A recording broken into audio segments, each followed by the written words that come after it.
Volume 1. Synopsis. After a catastrophe swept across the world that destroyed half of the population and countries, a mysterious force passed through the earth that affected all residents, plunging them into unconsciousness for several hours. No one knew what it was. A few lucky people have received the revelation that the world will be destroyed in 10 years. During these 10 years, the world is waiting for 10 disasters, and the last of them will be the end of the world. Another group of people also received a revelation that salvation is in another world. This revelation opened the way for them to another world where they could find solutions to save their home world. The rescuers were young people who were not yet 20 years old. They became awakened, able to transcend the boundaries of worlds. Idan was not among the chosen ones who became awakened. However, luck smiled on his older sister. A year after the world experienced its first disaster, Idan accepted an invitation to attend a grand ball dedicated to overcoming the first of the 10 disasters. That day, during the ball, he met a young girl, and some mysterious force chose him. He awakening a mysterious system, the Supreme Husband System. In turn, the girl also received her own system, the Supreme Wife System. And so, the first task he received from his system was to propose marriage to his future wife within one day. Chapter 1. Disaster. The world of Idan and his family changed overnight when he was barely 18 years old. He had just graduated from high school and was going to go to college to continue his education.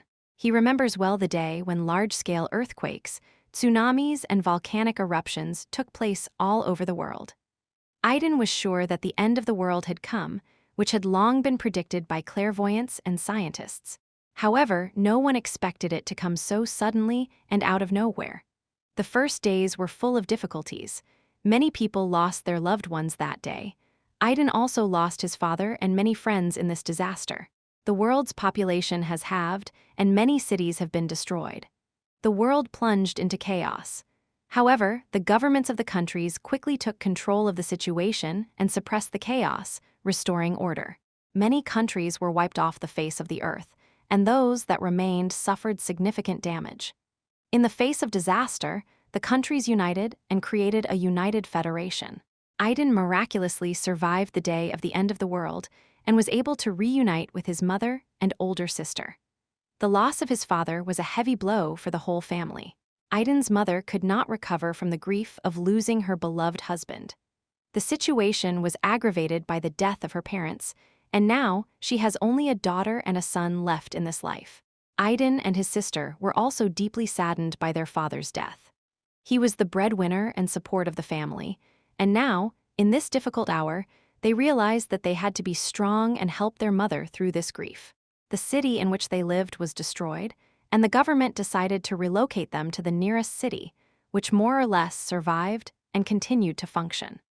For the first few days, Idan and his family lived in a small room in a dilapidated building that was provided to the surviving refugees.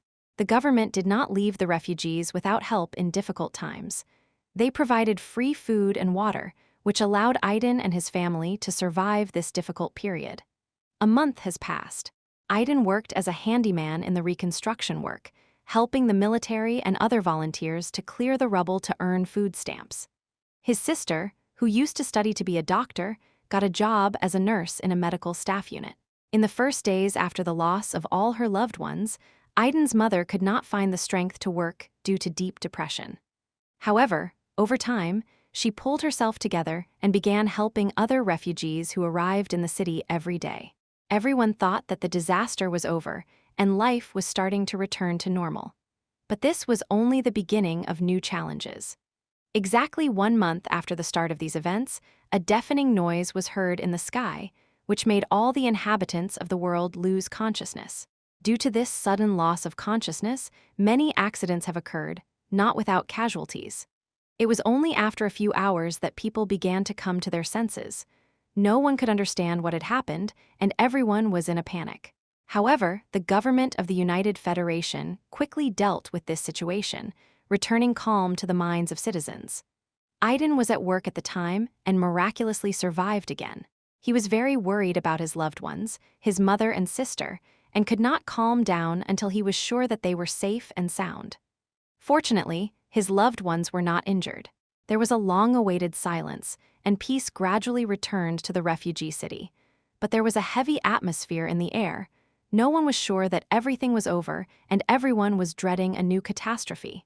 So, another 10 days passed. That day, Idan helped clear the rubble in another destroyed area of the city. He was not alone. Many young and old people worked, striving to contribute to the restoration of the city. While working, there was a rumor among the workers that a large group of military and medical personnel had arrived in the city on equipment. An hour later, the group leaders announced that all young people under the age of 20 should approach a certain place without any questions. It was a direct order from the government of the United Federation. Idan recently turned 18, and he, like other young men his age, obeyed the order and followed the others to the designated location. There they found a lot of military and medical personnel who had already deployed huge tents and equipment there. Idan's group wasn't the only one gathered here. There were many young people under the age of 20. Thanks to the military, the gathering of people did not turn into chaos. Everyone was lined up and invited inside the tents in turn. Everyone was nervous, not understanding what was going on. Many were whispering and speculating. The situation was aggravated by the fact that those who had already gone inside did not come out. As the queue progressed, the situation became more tense and nervous. Demands for explanations and discontent began. The military quickly coped with the growing tension. When the situation began to deteriorate again, those who had entered earlier began to leave the tents. Their appearance calmed most of those present. Many started asking what was going on inside the tents, and soon got an answer. It turned out that everyone who entered was injected with an unknown serum and asked to wait until the body absorbed it. After a while, they were released after a quick check of their condition. Most of the people were released, but some were asked to stay and were escorted to another location. Idan listened to the words of those who had already left, but still did not understand what was going on. While he was waiting for his turn, he looked for his sister among those present, but could not see her. Soon it was his turn, and he was called. As soon as he entered, he was asked to come to a table where a young woman was sitting, typing something on a laptop computer. Idan was surprised to see that the equipment was still working after the disaster. As a result of the disaster, communications and electricity were cut off. Very few items have survived. Even in the house where they lived with the worker, there was only one lamp left to illuminate their room. Although his smartphone survived, he could not charge and use it due to the lack of a network. When he approached the employee, he was asked to answer a few simple questions. Give his first name, last name, address, information about his family and loved ones. After that, he was taken inside the building, where people in white protective suits were already waiting. Idan had only seen such costumes in movies and computer games. They were worn by doctors and scientists to protect themselves from dangerous infections and viruses. When he saw them, he felt alarmed. However, the doctors did not show excessive concern. They were already used to such things, and having seated Idan in a chair, began to explain to him the vaccination procedure, convincing him that it was necessary. They tried to calm him down. While one doctor was talking to Idan, another quickly injected him with a serum. Immediately after the procedure, he was asked to go to a separate tent and wait 10 minutes for the body to absorb the serum. There were only chairs inside the tent, where those who had already passed the procedure and were waiting were sitting. They were talking quietly to each other. When they saw Idan, they showed no interest and continued their conversations. Idan found an empty seat and sat down to bide his time. Those 10 minutes dragged by incredibly slowly. He watched as, one by one, those who had come before him came out and those who came after. After 10 minutes, Idan came out of the tent. During this time, other doctors in white coats finished examining the young girl who came in front of him. Shaking their heads, they moved on to Idan. After escorting the confused girl out of the tent, the doctors approached Idan and began running a strange device over his body, emitting a red light, similar to a scanner. After a few minutes, the scanner finished scanning his entire body, and a red light came on the panel. Seeing this, the doctors shook their heads again and asked Idan to leave the tent. Idan did not understand what was happening, but unable to challenge the order, he left the tent. None of those who came before and after him knew why all this was necessary. After leaving, no one stopped him. Everyone who had already undergone the procedure was asked to leave and go about their business, and Idan had to return home. The rest of the day passed as usual, but in the evening, when the whole family usually gathered together, Idan and his mother noticed with alarm that his sister had not returned home. His mother was on the verge of breaking down from anxiety and was about to go looking for him when there was a knock on the door of their small room. Idan, who was already on edge, quickly opened the door. A young man in a military uniform stood in front of him.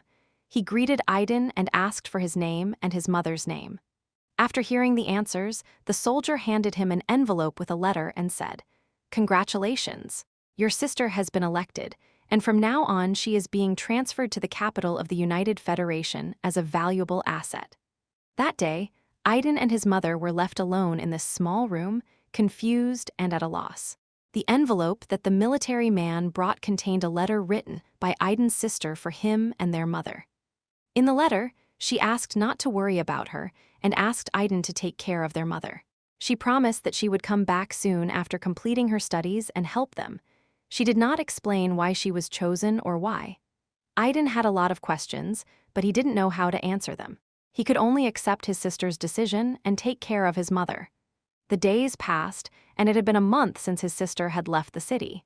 During this time, the city began to change and recover. Electricity returned, and with it the connection between the cities. A month later, the production chains of essential equipment and communications were restored: smartphones, radios, and televisions. The world was slowly coming back to life. The most notable event in the city was the appearance of a huge screen on the roof of the tallest building. It could be seen from almost anywhere in the city, and even the dilapidated building where Idan lived with his mother has been restored. All this time, Idan and his mother lived in that small room. He went to work as a handyman every day to earn a living, and his mother got a new job. Although they had the opportunity to change their place of residence, they did not dare to leave this room in the hope that his sister would return. 2 months have passed, but there has been no news from her. Idan and his mother began to worry. And so, on one of the usual days, when Idan was working at his job, a siren sounded throughout the city, which alerted all residents. This day became the day when the screen installed on the roof of the largest building shone with white light and started working. And it happened not only in the city where Idan lived, but in all the cities of mankind. It was the day when it was announced to all mankind that the end of the world was less than 10 years away. Chapter 2. Heroes of Humanity, how does it feel to find out that the end of the world is less than 10 years away?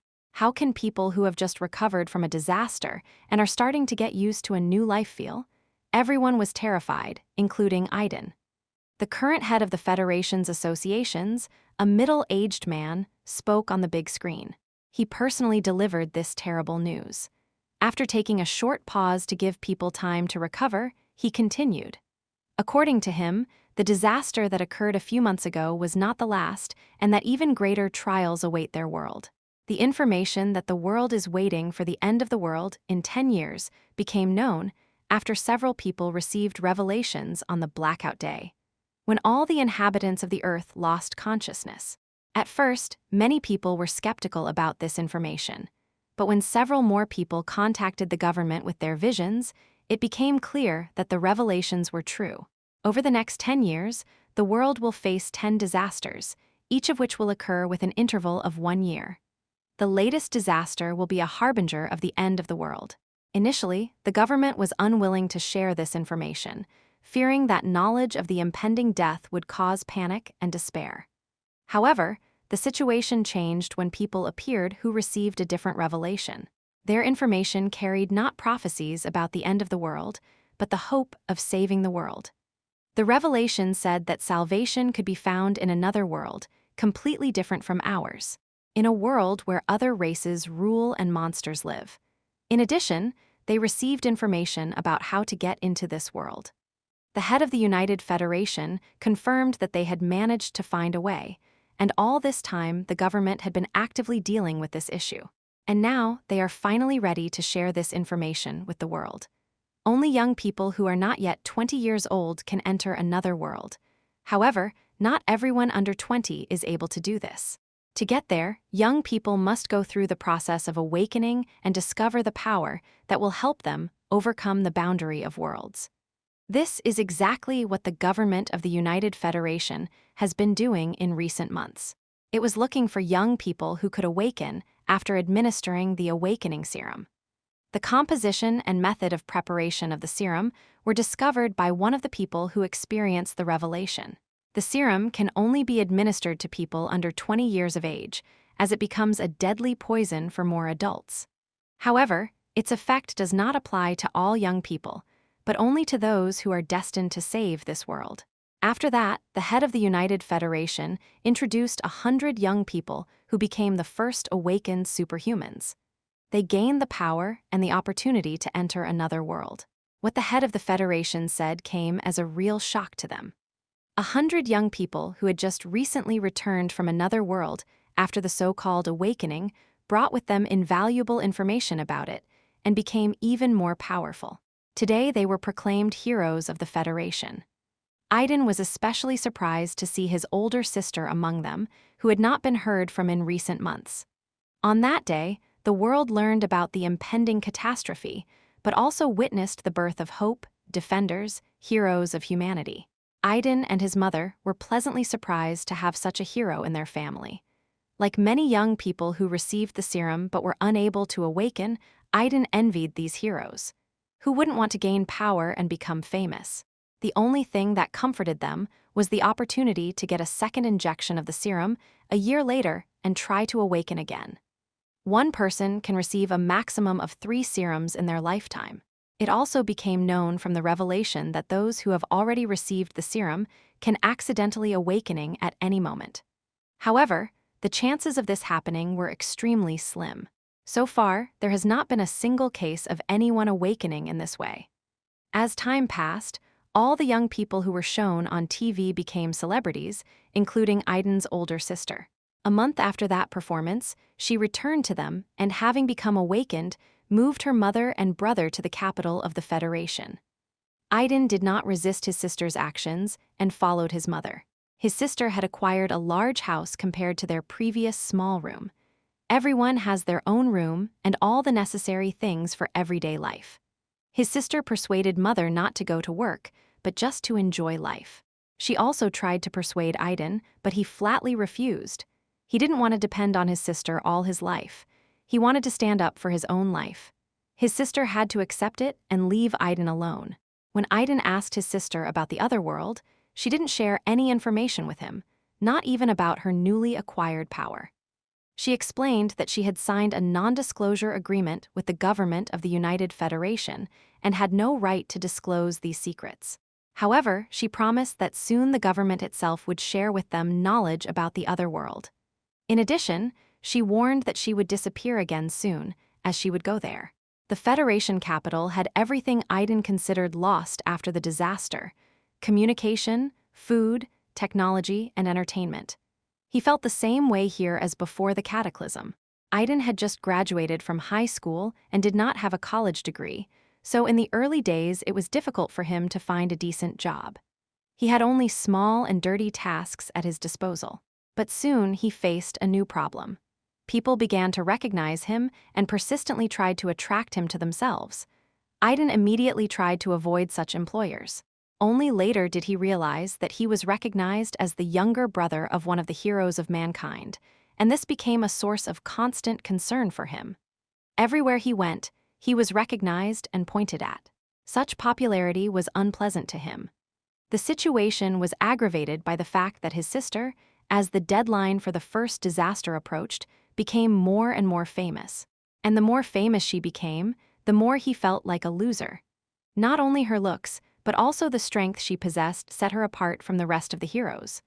All the media in the capital discussed the abilities of the heroes and compiled a list of the strongest, where his sister was in the top 10. Over time, even his own mother started comparing him to her sister, and he began to feel more and more hurt. This infuriated him, and he became very irritable. Eventually, he locked himself in his room, started drinking out of boredom, and rarely left the house. On the day when the world faced the first of 10 disasters, he was lying in his room in a state of heavy intoxication, unaware of what was happening around him. It wasn't until a few days later that he was woken up by a cold shower that his older sister gave him, looking at him with disapproval. Chapter 3. System awakening. That day, Idan encountered his older sister's displeasure for the first time. She had never physically hurt him in her entire life. Before leaving, Idan noticed only disappointment in her eyes. He just smiled sadly to himself. After she left the room, Idan got up with difficulty and went to the bathroom to tidy himself up. During his seclusion, he developed stubble and long, disheveled hair, in which he could even notice a stick of chewing gum. He washed his face thoroughly and changed into new clothes before leaving the room. Only his mother was in the house, and his sister was nowhere to be seen. Idan realized that she had already left. His mother also looked at him with disappointment.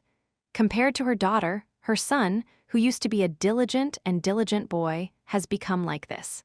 Idan didn't want to blame his mother. He was well aware that he had become a source of disappointment in their eyes. His mother looked from him to the TV, where they were talking about the events of the past few days. Idan had missed the first disaster, which he now found out about.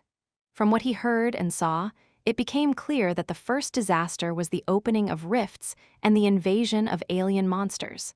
Thanks to the heroes, we managed to minimize the damage caused by the monsters. However, due to the limited number of heroes, there were casualties. Several cities and hundreds of thousands of people were lost. Even with the heroes, it wasn't possible to protect everyone. It became a bitter truth. Everyone was talking about the lack of heroes. In addition, the rift introduced a strange energy that flooded the entire Earth. This energy did not affect humans, but it did affect animals. Animals began to evolve rapidly, and the entire animal world entered the process of transformation and struggle for dominance. The world used to be a dangerous place, but now it has become even more threatening. "Your sister left this," said Idan's mother, handing him the invitation card. "A gala ball in honor of overcoming the first catastrophe," read Idan on the ticket. "All the influential people of the Federation will be there, all the heroes and their loved ones. Thanks to your sister, we can attend this important event. This is the first time your sister has decided to invite us. At least don't disappoint her today, Idan," his mother begged.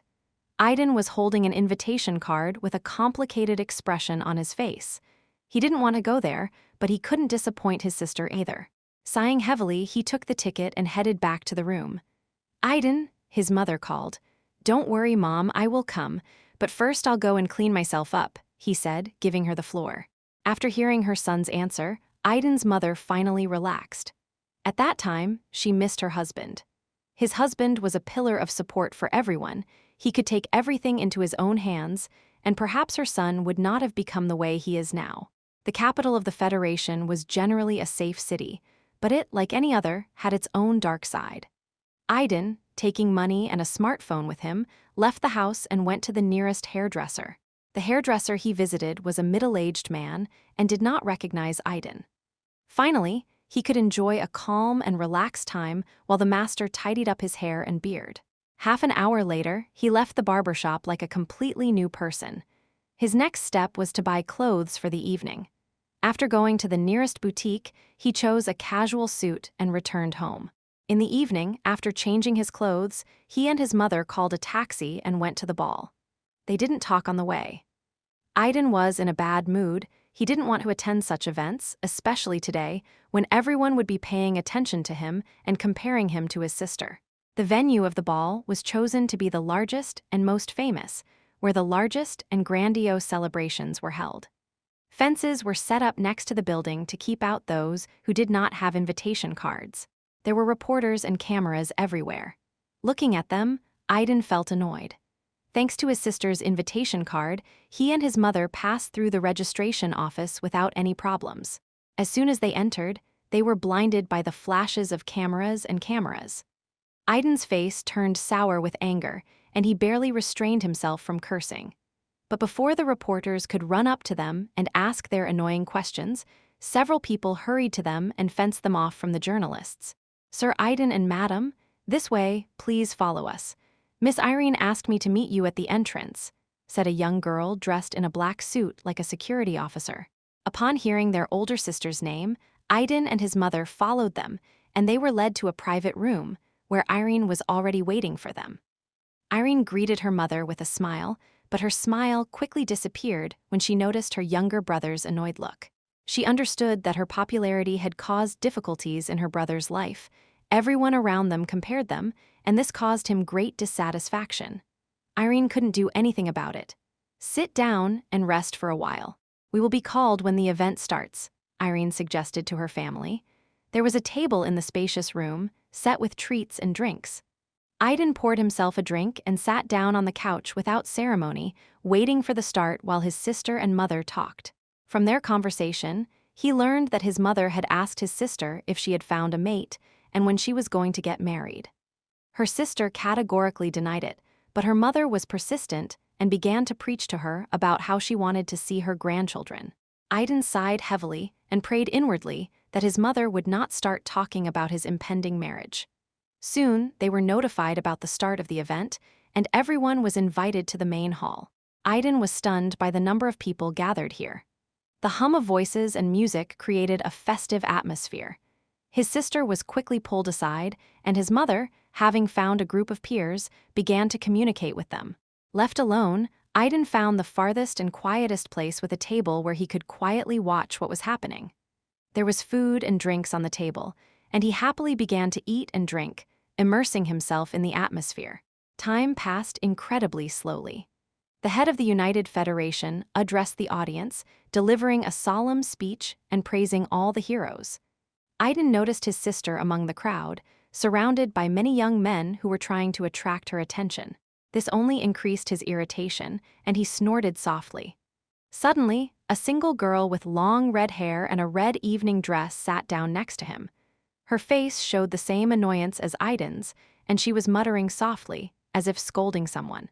No one in the hall was paying attention to them, except for two people. One of them was Idan's older sister, Irene. The second was a young man with red hair like the girl who sat next to Idan. Young girls hovered around him, trying to attract his attention. Idan and the girl in red didn't notice each other because of their irritation. They reached for a drink on the table at the same time and accidentally touched each other. Only then did they notice it and stared at each other. When their eyes met, Idan heard a sudden monotone voice. "Ding, the perfect user has been found and the activation of the Supreme Husband System has begun. 5%, ding. The Supreme Husband System has been activated. Ding, the perfect partner has been found and synchronization with the Supreme Wife System has begun. 1%, ding, the system is synchronized with the Supreme Wife System. 100%, the first task of the system has been issued. Propose to your future wife within 1 day. Failure of the task, deleting the system, and losing the opportunity to awakening." Idan heard deafening sounds and voices. He stared straight ahead at the young girl in front of him, who was also staring at him in disbelief. The two of them stared at each other for a while longer, and then exclaimed at the same time, "What the fuck?" Chapter 4:4. The second half of the system, Arabel and her twin brother Arslan were 17 years old when the world around them plunged into chaos and destruction. Both were high school students, which was a private school for the children of wealthy parents. All the students, with the exception of Arabel and her brother, were spoiled children who had been surrounded by luxury and privilege since childhood. Every day at school, they compared their parents' fortunes, and each boy tried to get Arabel's attention and woo her. However, thanks to her brother, who was always by her side and protected her, she could easily avoid annoying suitors. The day the world collapsed, she was followed by a guy who had recently transferred to this school. He tried to get her attention, but she was so annoyed by everything that was happening that she even hit him. Her brother had to pull her away, and it was only because of this that they both ended up outside the school when the disaster struck. They, like several of their classmates and friends, were lucky to survive that day. Before the world was destroyed, the Morgan family was famous for its wealth and influence. Even after the disaster, their status did not change due to the power of the family. When the United Federation was created, thanks to their connections and influence, they won one of several seats on the council. Arabel and her twin brother Arslan have been raised in strict traditions since childhood. Their parents were conservative people who planned their children's lives from birth. Even the choice of future spouses was carefully thought out. Arabel and Arslan, like all the other members of the Morgan family, were aware of their belonging to this powerful family. Their birth mother, following the family's instructions, married a young man from another influential family. As children of this union, Arabel and Arslan couldn't help but notice that their parents weren't always affectionate enough with them. Like the rest of the family, they saw them as valuable assets that could benefit them in the future. After the disaster, the Morgan family not only did not lose its position, but also began to increase its influence, using the opportunities that opened up. When it became known that Arabel's future husband did not survive and died on the day of the disaster, she immediately found a new groom from an influential family. The situation escalated when one of the family members, having received revelations after the blackout day, learned about the existence of another world and the method of awakening. As members of the Council of the United Federation, they gained access to first-hand information and were among the first to support the Federation's policy. Initially, the Federation did not want to disclose information about the end of the world, which was supposed to happen in 10 years, fearing that this would only cause new problems. However, it was the Morgan family who insisted that the public learn about the upcoming events. They argued that if the revelations had already been received, there was no guarantee that they would not happen again in the future. In this case, it will become difficult to hide information. Instead, they suggested using knowledge about the end of the world as a means to unite survivors. The so-called awakened young people, who were identified as a result of mass vaccination with awakening serum, were included in the same scheme. It was a real blow to Arabel when, after the introduction of the serum, her twin brother Arslan became one of the awakened ones, while she herself could not achieve success. Although all the family's attention was focused on Arslan, Arabel did not feel much emotion. She didn't envy her brother, but rather sympathized with him. On the same day that Arslan's awakening became known, her family immediately terminated the marriage contract between him and his fiancée from another influential family and immediately formed a new alliance with another, more powerful family. Everything would have been fine if Arabel hadn't found out about her ex-sister-in-law's feelings about her brother. Although her brother was a bit distant and didn't always show kindness to others, he didn't object to their marriage. However, now everything has changed. Because of the awakening, their marriage was dissolved, and her brother's ex-fiancée fell into despair. Her family blamed her for the fact that it was because of her that the marriage was dissolved, and they were unable to establish contact with the influential Morgan family. It soon became known that she was unable to awaken and eventually committed suicide, unable to withstand the pressure from her family. Time passed, and Arabel and her brother turned 18. They were in no hurry to marry her off, hoping that she would also be able to awaken, just like her brother. So far, they have not dared to use it for their own purposes.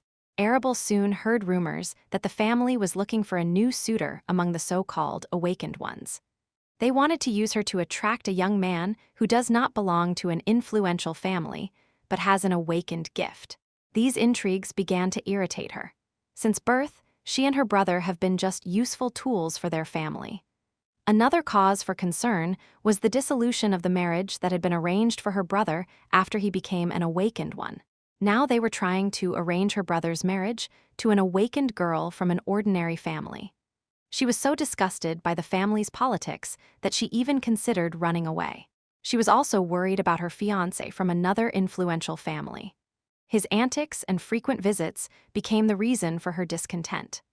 Although this young man was unable to awaken, he was a descendant of an influential family equal to the Morgan family, so the family had not terminated their marriage contract yet. Things might have turned out differently if she hadn't found out what a lecherous and wayward man her boyfriend was. She hated such people with all her heart, and every time she caught his lustful gaze, she wanted to beat the crap out of him. Due to her awakening, her younger brother Arslan was no longer there to protect her from her fiancé's attacks. Her patience was running out, and she was on the verge of breaking down.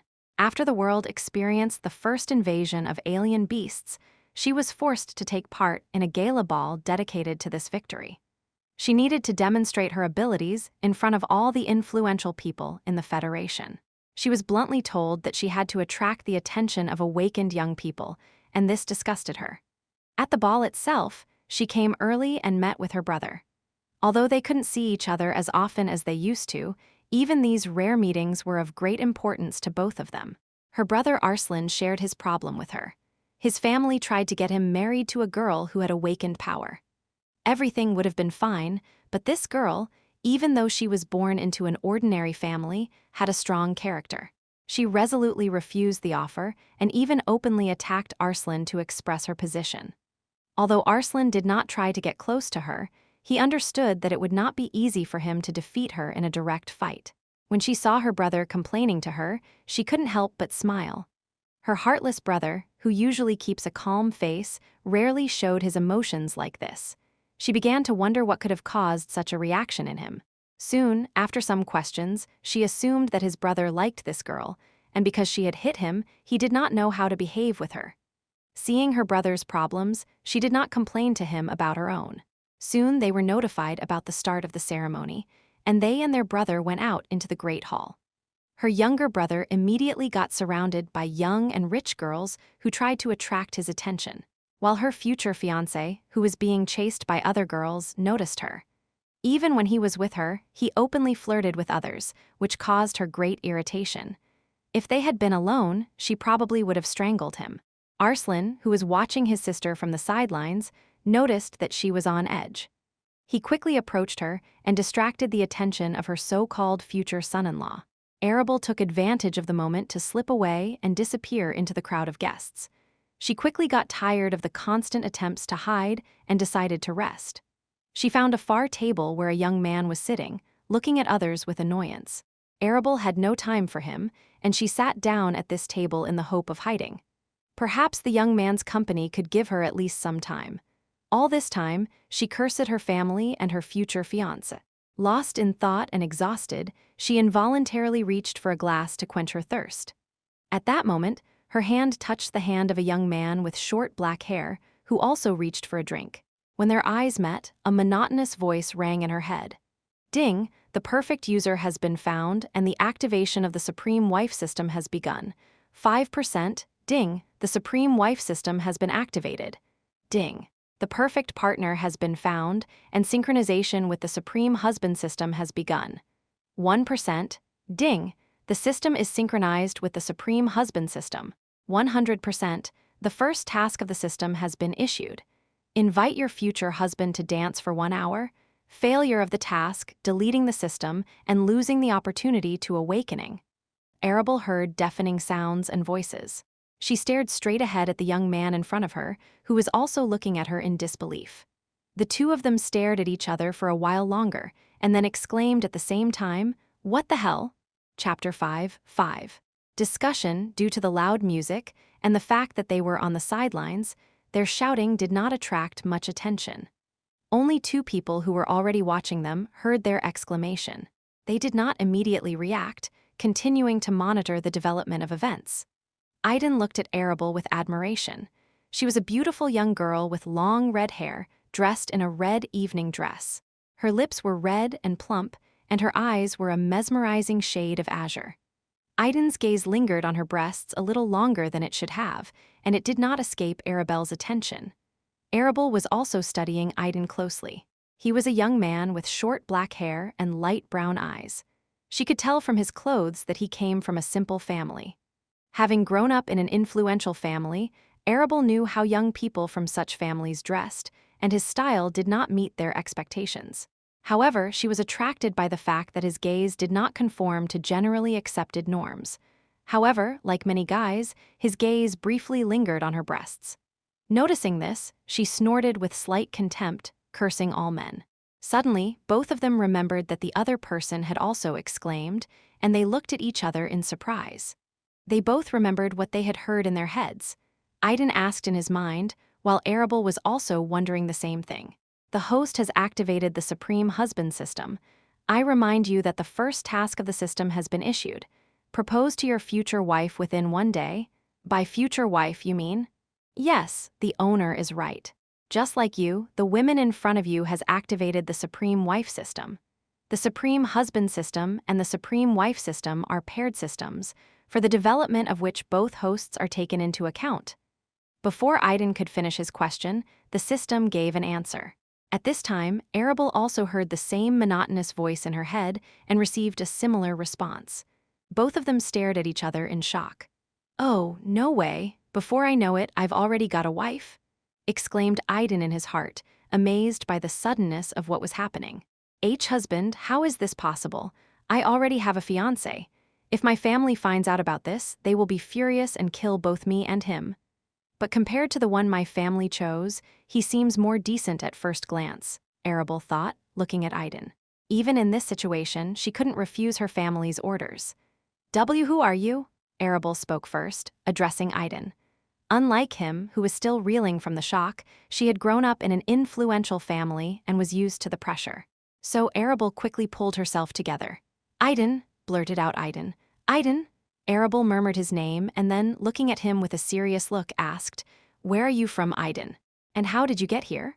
She wanted to find out who he was and how he got the invitation card.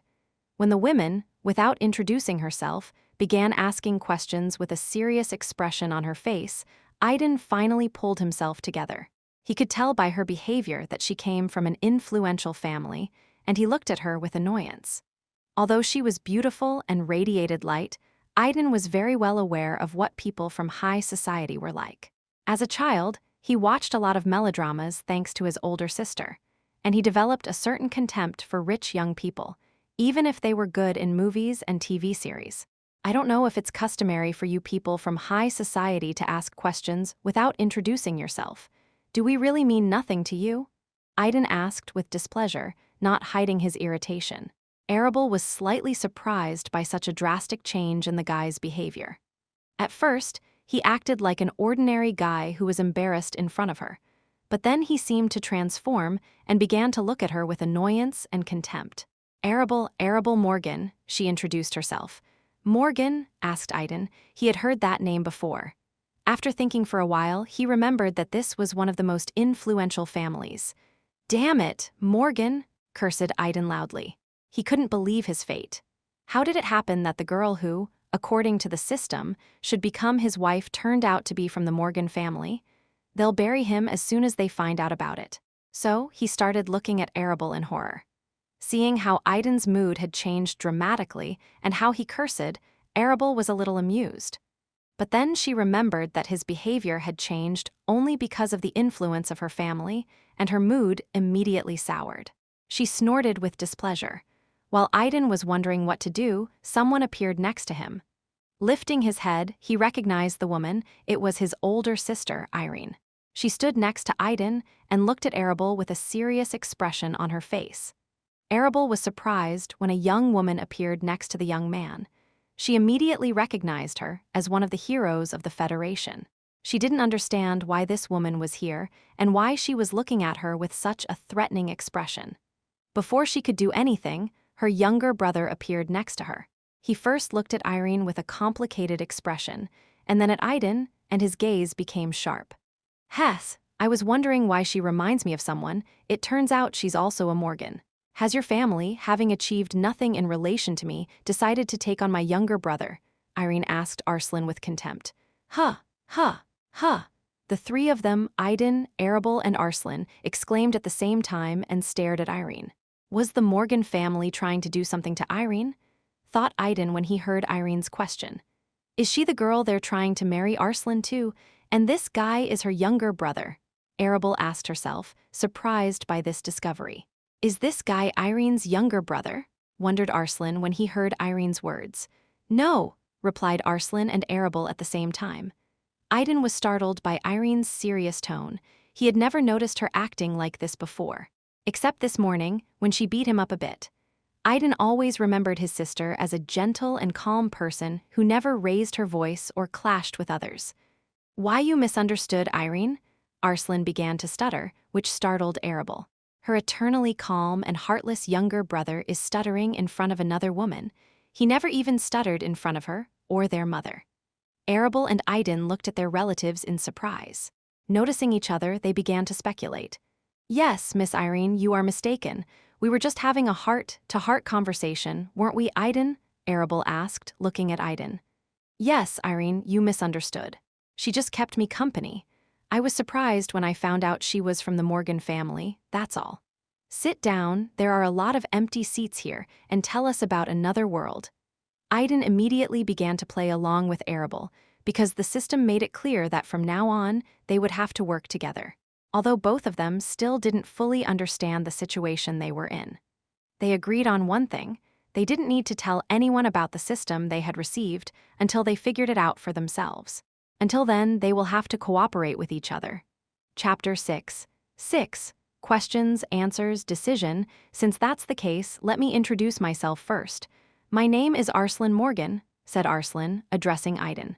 Irene and his sister already knew him. And this is my older twin sister Arabel Morgan, Arslan continued, and the siblings were surprised to hear his words. It turned out that they were twins. Irene. This is my younger brother, Idan. Irene briefly introduced them.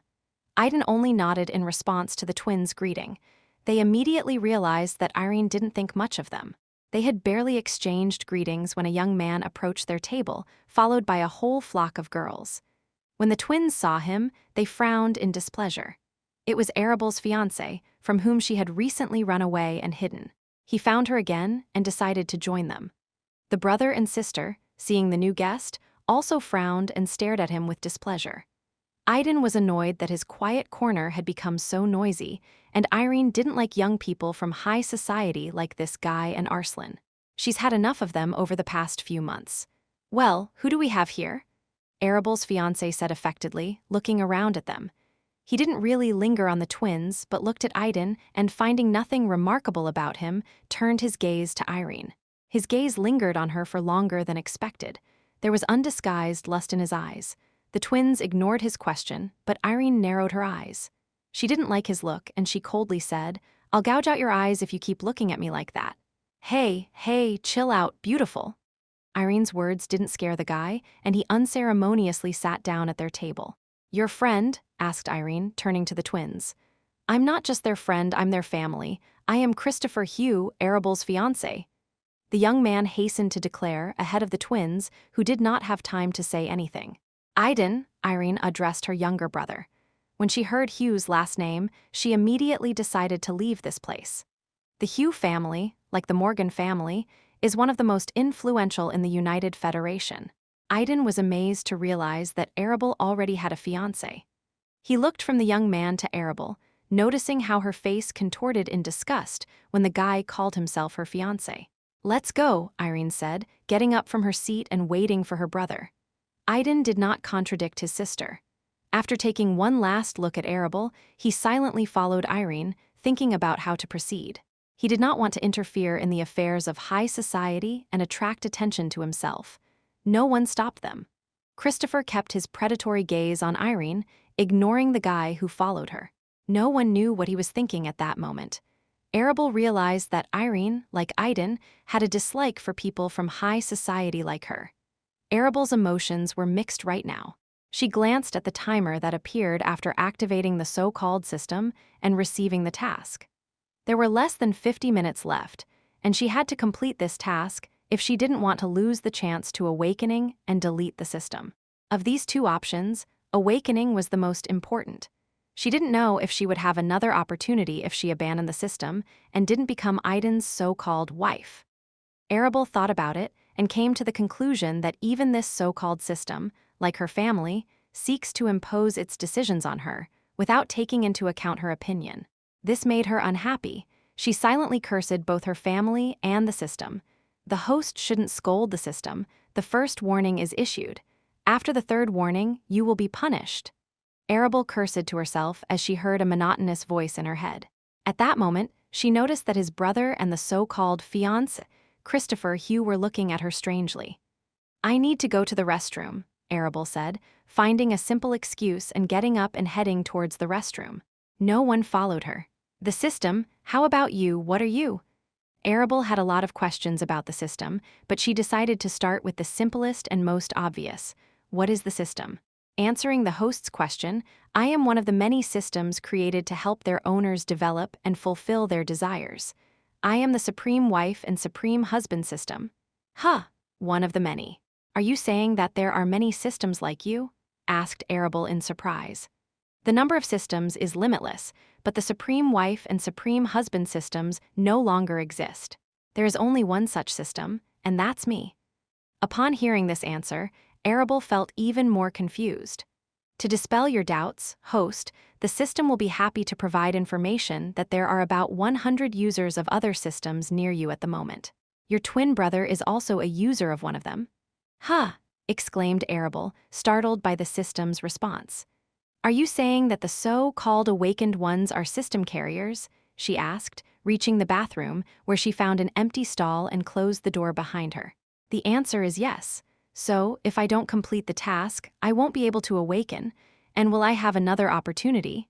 Arabel asked the question that was bothering her. Failure of the quest means that the chance to awaken will be missed. The system will be deleted and disappear, going in search of a new suitable host. The host will no longer be able to activate another system. Other systems won't choose the one the previous one rejected as the host. Upon hearing the system's response, Arabel laughed softly and bitterly. And I thought I got something unique, but it turns out it's just an ordinary thing that everyone has. She sat in silence for a while, thinking about the system's response. Time was running out, and the timer was already showing that there were less than 40 minutes left. Arabel was still confused and couldn't make a decision. Everyone around her looked at her as a tool. Even this so-called system chose a husband for her without her consent, and most importantly, it was her only chance to awaken. No one asked her opinion, and she didn't know what to do. Host, let me dispel your doubts. Not all systems are the same. Even among them, there is a hierarchy. This system is unusual, it is paired, and it requires two hosts to function. Even among systems, paired systems are considered rare. Yes, there are other systems similar to this one. The husband system and the wife system, which function separately. There is also a paired system of wife and husband, as well as a system of an unfaithful husband and an unfaithful wife. But even among similar systems, there is no system higher than the system of the supreme wife and the supreme husband. Apart from the fact that this system is paired, it will also help its masters become the most powerful husband and wife not only in this world, but also in all other worlds. From the side, the system's words sounded like the whisper of the devil, who tempted an innocent woman, promising her advantages and strength. These words of the system finally found a response in Arabel's soul. She didn't fully believe what the system was saying, but she made a decision anyway. If it was a choice between two evils, then the system's offer seemed to her to be a better option than her family's demands. With a determined look, Arabel saw the remaining time on the timer and went in search of her future, supreme husband. Chapter 7, Additional Task. Idan, following his older sister, became the center of attention of others. Many who saw them together wondered who this young man was. The brother and sister were unlike each other. His sister inherited her father's blonde hair, which made her stand out from others, while Idan got black hair from his mother. Idan wanted to step aside, leaving his sister alone, but Irene wouldn't let him escape. She didn't want her younger brother to run into other members of high society again. Once was enough, and she decided to keep an eye on him.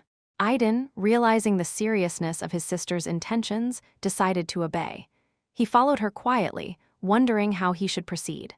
After activating the system, Idan noticed a timer that only he could see. He immediately realized that the timer was showing the time during which he had to complete the system's task.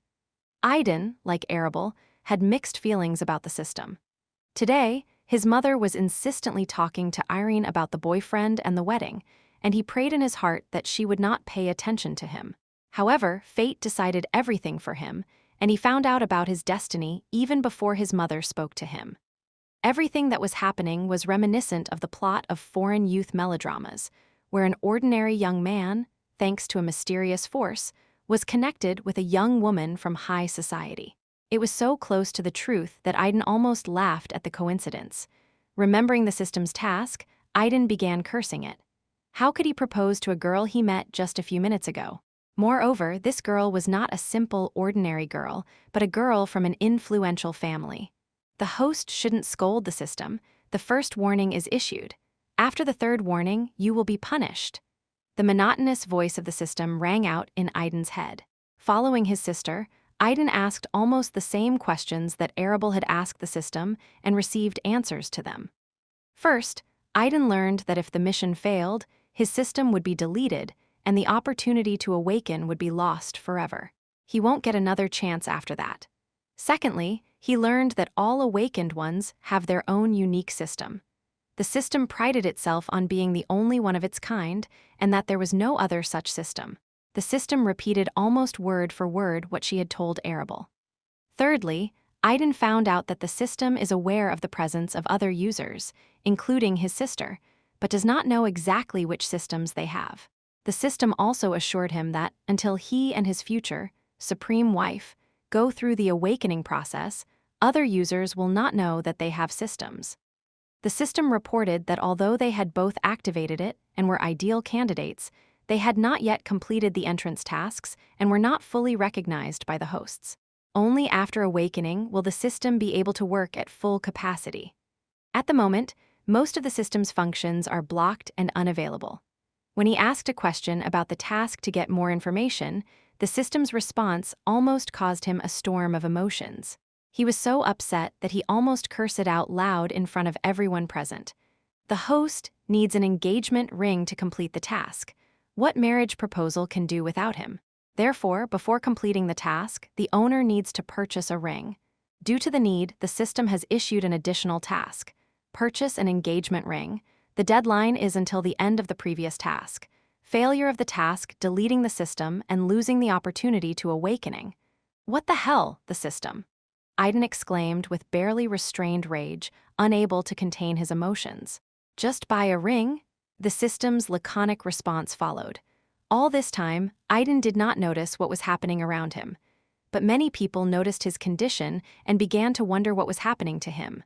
He followed the heroine of the Federation, and his face was constantly changing. Surprise turned to frown, irritation to anger, and finally, he was close to an explosion.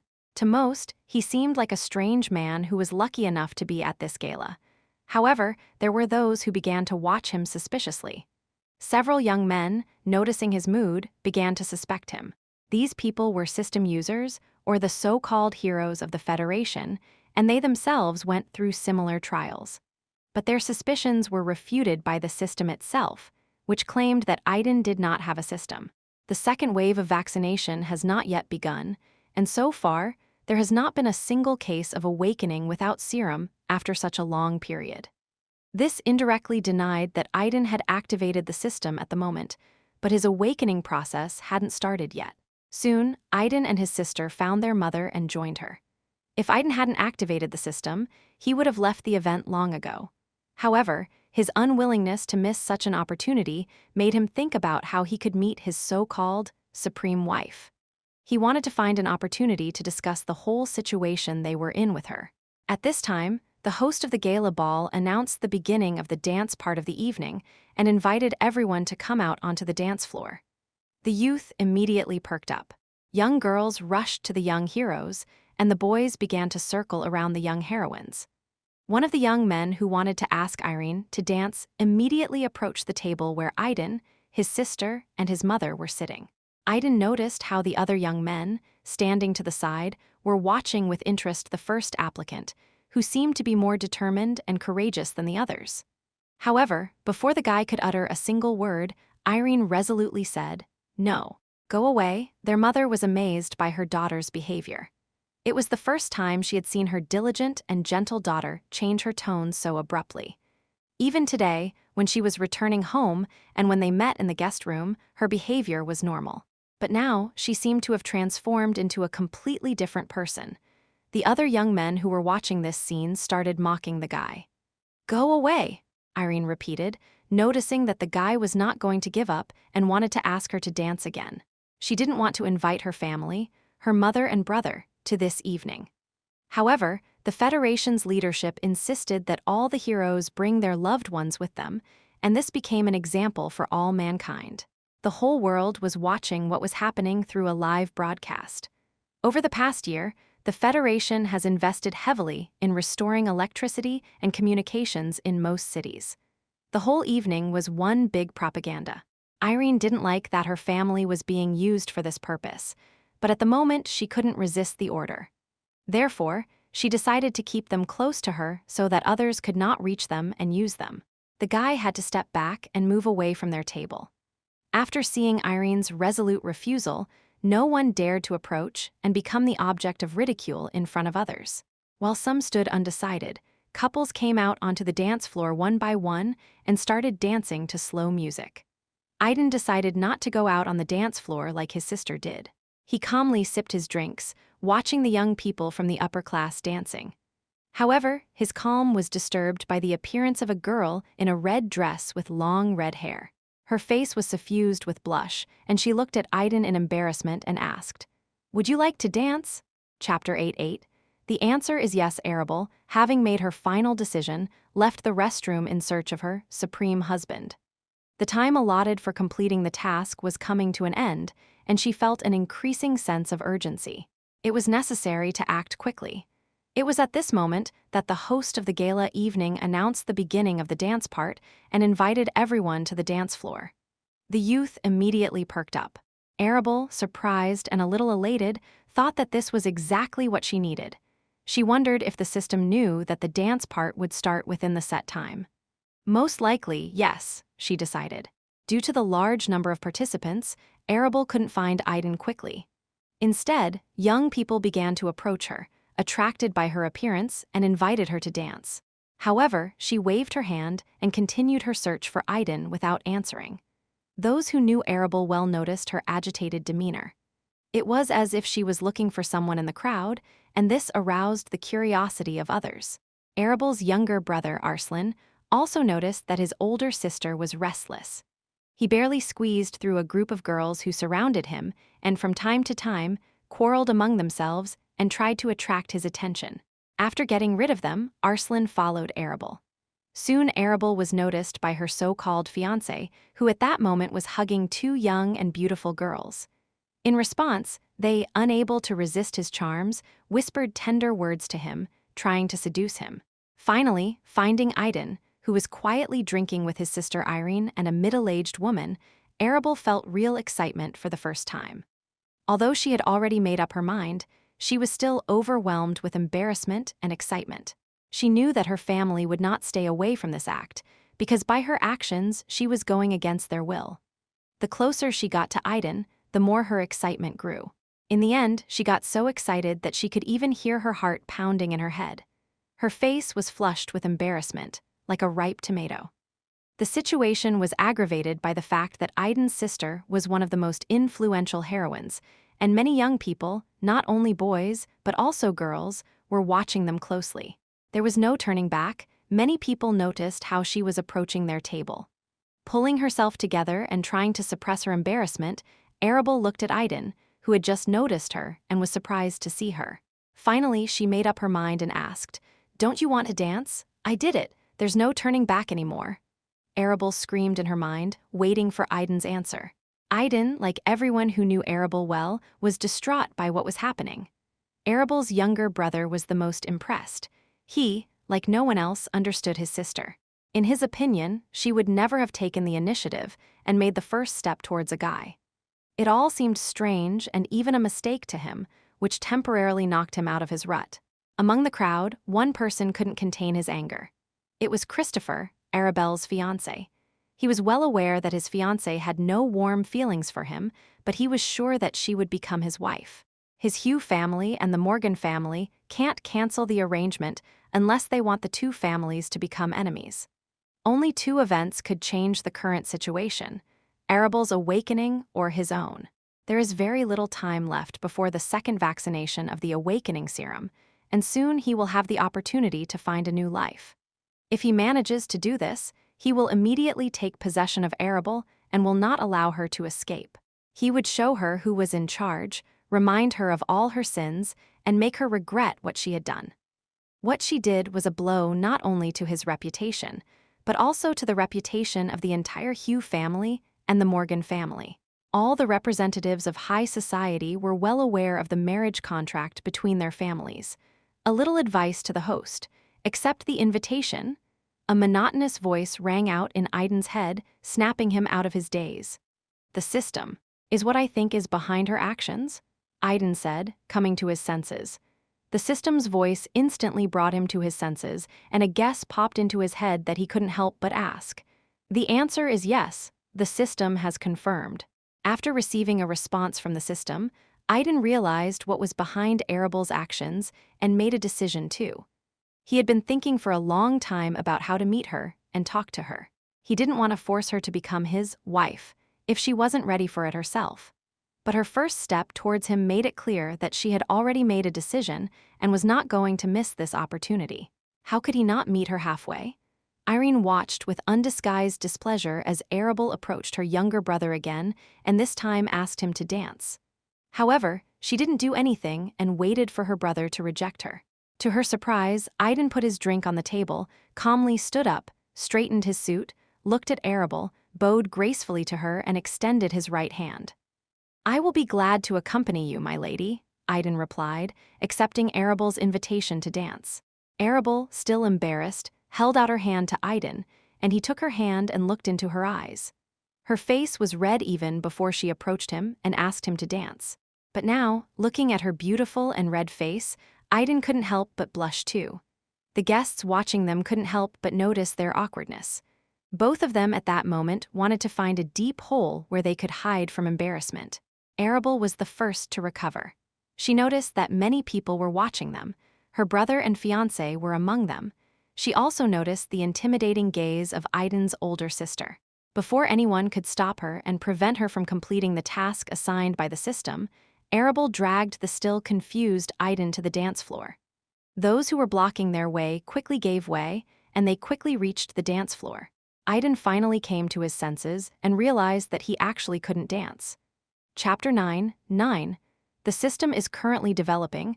Idan finally came to his senses and realized that he actually couldn't dance. "I can't dance," he spoke softly so that only Arabel could hear him. She looked at him in surprise as if asking, "Then why did you agree to this dance? Isn't this your task?" He answered her look. "Follow my movements, I'll show you everything." Arabel decided to take the role of presenter since it was her task. Thanks to her upbringing, she went to dance lessons and was able to dance at a decent level. They waited for the music to end, went out onto the dance floor hand in hand, and, finding an empty seat, stood face to face. Many people were looking at them, and Arabel, taking the initiative, helped Idan hug her and began giving him instructions. As soon as a new song started playing, the couple joined the rest of the dancers. Unfortunately, Idan couldn't immediately adjust to Arabel's movements, and his movements looked awkward. Many who watched them immediately realized that he couldn't dance. Irene, looking at her brother, sighed softly. She couldn't understand why he had agreed to the invitation of this girl from the Morgan family. Arslan, in turn, was tormented by the question. Why did his older sister, who always shunned boys, suddenly take the initiative and invite Irene's younger brother Idan to dance? He couldn't find an answer to this question because everything looked too strange. First, she sat down next to his table, and now she's dancing. Arabel's fiancé, Christopher, couldn't help but smile as he watched the pair's awkward movements surrounded by more experienced dancers. He gently hugged the two girls, who, in turn, happily shared their comments with him and laughed at Arabel and Idan. Christopher managed to improve his mood, which had deteriorated due to Arabel's behavior. Gradually, Idan began to get used to his partner's movements, and his stiffness began to subside. Finally, he was able to relax and start enjoying dancing with a beautiful girl. They were pressed close together, and Idan inhaled the scent of her perfume with floral notes. Even through the suit, he could feel her curves touching him so pleasantly. Like many young people, he began to feel aroused, and his face turned red. He tried to calm down, but things only got worse when he looked at Arabel's beautiful, focused face. Arabel completely immersed herself in the dance, matching the music and dragging Idan with her. She didn't notice how Idan was staring intently at her face, and his cheeks were noticeably flushed. So, they continued dancing until a few minutes of torment ended for Idan along with the last note of the composition. "Congratulations, host, the task is completed." Arabel heard as soon as the music stopped and everyone froze. She was breathing heavily. She did not expect that it would be so difficult to lead someone in the dance, especially someone who did not know how to dance. The reward for completing the task will be available after you awaken. Additional task has been issued. Ask your partner out on a date. Arabel was surprised, not having time to be happy that she had successfully completed the task, as the system presented her with a new, additional task. How is that, system? Did you make a mistake? Should a girl ask a guy out on a date? It usually happens the other way around. Arabel was indignant. It wasn't easy enough for her to ask Idan to dance, and now the system demands that she invite him herself. The system went silent and did not respond anymore. Taking advantage of the moment of respite, Idan pulled away from Arabel and began to perform breathing exercises, trying to calm down and regain his breath. He noticed that Arabel was completely focused on something else and assumed that she was currently communicating with the system, discussing the task. The system apologizes. The task was designed taking into account the cultural characteristics of the female-dominated world. The system took into account that the owner of the supreme wife system must be a strong woman. After receiving more detailed information about this world, the system decided to redirect the task to another host. After some silence, the system decided to apologize to Arabel and redirected the task to Idan. In a short time, she learned about the culture of this world. If the system had told Idan this, he would have asked if it had taken into account the culture of the other world when writing the marriage proposal task, and he would have received an affirmative answer. For Idan, the system took as an example the culture of the world, where a strong man should immediately propose to his beloved woman on the same day and challenge all other men who are against it. And for Arabel, the system used a world ruled by women as an example. However, given the differences in the cultures of the two worlds, which she took into account, these examples began to come into conflict. The system decided to change its approach and address the culture of the host world. Due to the restrictions, she could not change the content of the tasks already issued, but she could redirect them. Arabel didn't know what Idan's task was, and it didn't bother her too much. She was glad that she was able to get rid of her assignment by forwarding it to Idan. At the same time, she began to mentally prepare for the fact that Idan would ask her out on a date, and she would not be able to refuse him. Additional task has been issued. Ask your partner out on a date. Idan suddenly heard the system's voice in his head. This news came as a complete surprise to him, as if someone had poured a bucket of cold water over his head. What the hell, the system? Swore Idan. This was the third task he had received. This task was originally intended for your future wife. But after the system learned about the culture of relationships in this world, she decided to hand it over to you. Due to restrictions, the system cannot change the content of tasks that have already been assigned. Hey, system, repeat what you said. Idan could not believe what he had heard. The system fell silent and did not respond. Damn it, the system. Are you saying that the first task you gave me was a mistake? The system is currently developing, was the simple and evasive answer after some time of silence. Damn it! Idan's mood worsened. Arabel, who was watching Idan, couldn't help but notice his expression change. This caused her to have a fit of laughter. Chapter 10:10, An Invitation to a Date. Arabel couldn't help but laugh, and it burst out of her mouth. The crowd couldn't help but pay attention to her laughter. No one knew what they were talking about, or even suspected the existence of the system. From the outside, it might seem that the girl was laughing at the clumsiness of a young man who did not know how to dance. Idan's displeased and sour expression perfectly matched this image. Irene, looking at them, clenched her fist and glared at Arabel with hatred. She thought that the girl was laughing at his younger brother, even though she was the one who invited him to dance. Arslan, in turn, was surprised to see his sister in such a state. Due to the strict upbringing and demands of their family, Morgan Arabel was always serious and depressed. He had rarely seen her like this. With even more interest, he looked at the young man in front of her. Some viewers felt sorry for the young man, while others gloated over his failure. Arabel realized that she had attracted attention with her laughter and looked at Idan with regret. "I'm sorry," she said softly, as if asking for forgiveness. Idan, of course, did not like the way Arabel laughed at him, but when he saw how she apologized, he decided to forgive her. "Then you won't refuse me if I ask you out?" With these words, Idan bowed gracefully again, extending his right hand. He said it softly so that others couldn't hear them. Hearing the question, Arabel wanted to laugh again, but this time she restrained herself. She was ready for this and quickly took his hand, answering, Yes, I would, Arabel said. Idan immediately began to think about where to take Arabel on this unexpected date. He didn't know many places in the city and would have been glad if Arabel had chosen the place herself.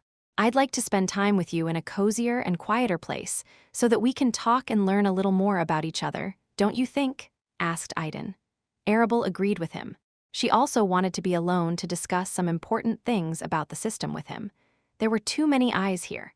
After Arabel completed her assignment and handed it over to Idan, she received nothing new from the system. Hey, system, didn't I complete the task? Why didn't I awakening? She asked. The host is right, you have completed your task. To achieve awakening, you must wait for your partner to complete his. You are not the only user of the system, host. I have already told you that the system is a paired system that requires two hosts.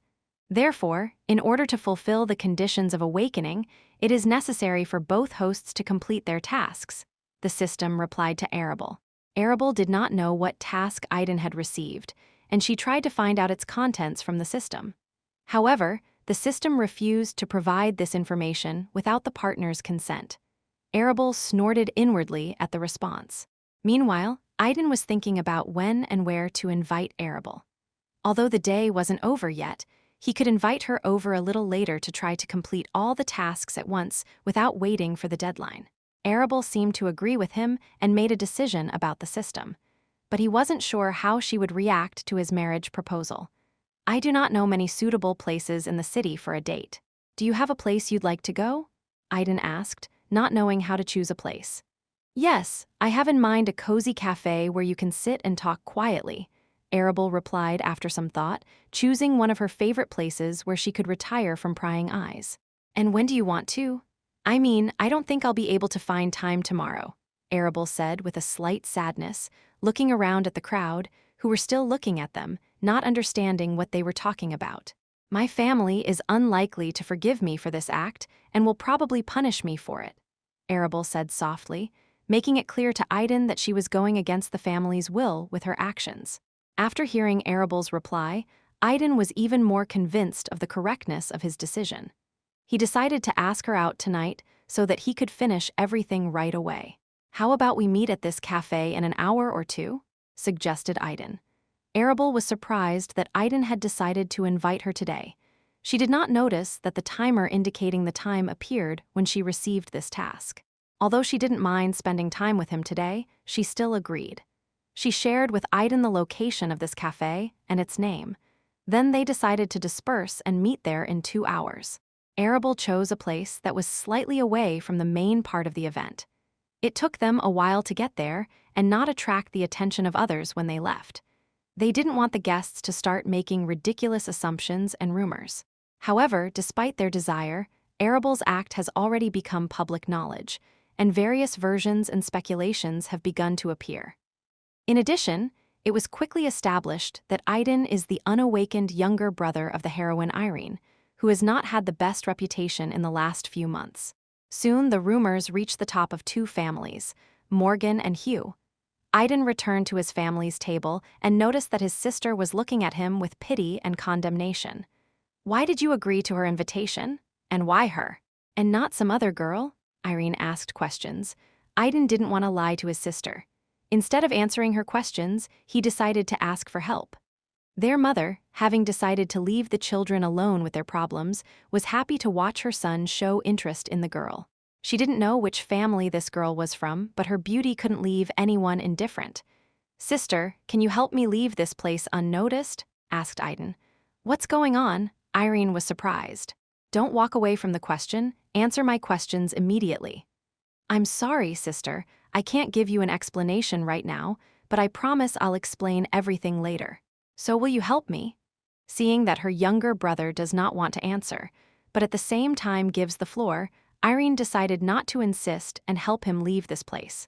First of all, she sent Idan to a separate room, then called her trusted people and strictly ordered them to keep an eye on her mother and, if possible, escort her back home.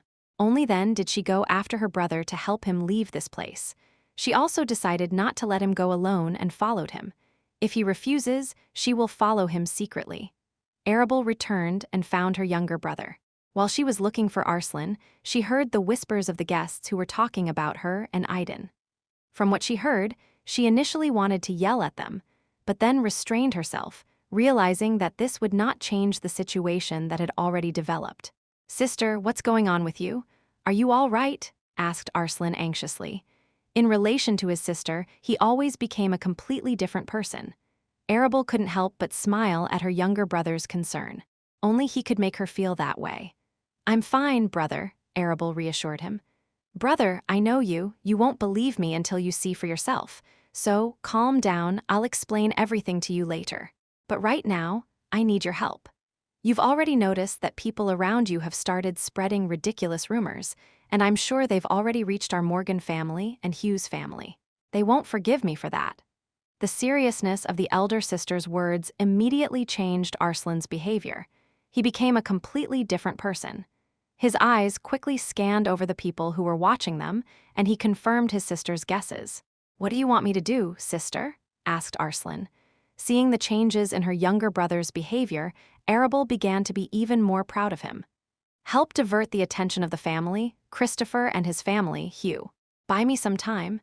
The more you win, the better," Arabel said. Arslan, like a caring brother, immediately got down to business.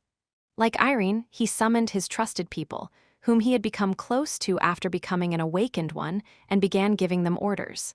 Arabel lingered in the hall for a while so that others would notice her presence, then quietly and imperceptibly left it, heading for her break room. There she quickly changed her clothes and hurried away. Unlike Idan, Arabel knew well how this place worked, so it wasn't difficult for her to leave it without attracting too much attention. She thought she had done everything right, and no one noticed her departure. However, as it turned out, she was being followed at some distance by a young man with the same red hair as hers. It was her younger brother Arslan, who decided to follow his sister to calm her nagging anxiety and make sure she was okay. The couple that the system called Supreme Husband and Supreme Wife left the ball venue at different times and went to the designated location. Each of them was secretly followed at some distance by their relative, who couldn't help but worry about them. Chapter 11.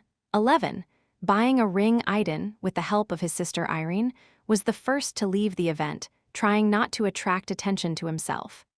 Arabel chose a meeting place that was quite far from the place where the evening was taking place. To complete the system's task, Idan needed to purchase a marriage proposal ring. He decided to leave the event immediately so that he would have enough time before the meeting and to buy a ring. Unlike the girls, Idan, as a guy, didn't need to change clothes. His costume was perfect for both a date and a romantic proposal. Fortunately, it wasn't very late yet, and most of the shops were open. Catching a taxi, Idan gave the address of the cafe, pulled out his smartphone, and began searching for information about the cost of engagement rings and places where they can be purchased. When he saw the price of the rings, he was stunned. At the moment, he did not have such an amount with him or on his electronic account.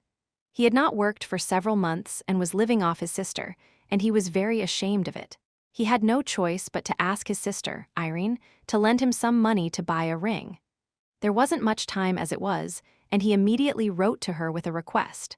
Irene, who had been following him in another taxi all this time, received the message and was surprised by his request. She wondered why he needed so much money. Due to becoming the heroine of the Federation, she had enough funds, so she transferred the required amount to his account without hesitation. She was sure that she would soon see what he needed the money for. Idan felt some relief when Irene handed him a little more money than he had originally asked for. Thanking his sister to himself, Idan asked the driver to stop at the store on the way to the designated address. He offered an additional fee for this. The driver did not object, but on the contrary, was glad to have the opportunity to make additional profit. They soon arrived at their destination, and Idan got out of the car and entered the jewelry store. He chose the nearest store at random, and upon entering, was pleasantly surprised by the luxury of its decorations. He was met by a young female employee who asked if he needed help. Idan immediately announced the purpose of his visit. He needed an engagement ring. He was immediately escorted to the ring department. The young employees, appreciating Idan's appearance and his clothes, began to be slightly jealous of the girl who was lucky enough to meet such a guy. Idan looked especially presentable today, thanks to the fact that he cleaned himself up and put on a suit. In the eyes of girls like these employees, he seemed to come from a wealthy family. They were especially impressed that Idan came to buy an engagement ring. In their minds, he looked like a decent and romantic young man. Meanwhile, Irene was sitting in the car waiting for Idan to come out of the jewelry store. She decided not to go inside. She was becoming more and more anxious, and she wondered why Idan needed to buy something in this store. Did he ask for money to buy something? What is it? She asked herself. What is he hiding? Whispered Irene, still looking at the entrance to the store. She knew that her brother had been deeply depressed for the past few months and had not left the house, drowning in alcohol. Idan was already 19 years old, and his mother couldn't help but try to help him, but all her efforts ended with her comparing Idan to her eldest daughter. This only worsened his mood, plunging him into even deeper gloom. And so, a man like her brother suddenly decided to make a purchase in a jewelry store. It all seemed very strange and suspicious to her. Idan quickly examined the various options for engagement rings and their cost. The price range scared him a little, but he knew his budget and chose a ring with a small diamond that fit perfectly into his frame. The cost of the ring turned out to be neither too high nor too low, but just right. The employees of the jewelry store were slightly surprised by his choice, but they quickly packed the ring into a box and handed it to Idan. He paid for the purchase and carefully put the ring in the inside pocket of his jacket. Idan had been nervous all this time, and his palms were slightly sweating. He tried to act confident, like a rich young man, to hide his awkwardness. Finally, having settled all the issues with the ring, he left the store and got into a taxi, which was already waiting for him. Congratulations to the host on completing the task. Happy engagement ring purchase. Idan was still not used to the sudden monotonous voices of the system sounding in his head, and he almost jumped in his seat in surprise. Damn, the system, don't scare me like that, he swore to himself. The rewards for completing the additional task will be given out after awakening. The system continued, ignoring his curses. I remind the host that he still has 2 unfinished tasks. Propose to his future wife within 1 day, the status is in progress. Time left, just under 1 day. Invite your partner on a date, the status is in progress. Time left. A little less than 1 day. Task failure, deleting the system and losing the ability to awakening. After being reminded of the 2 remaining tasks, the system fell silent.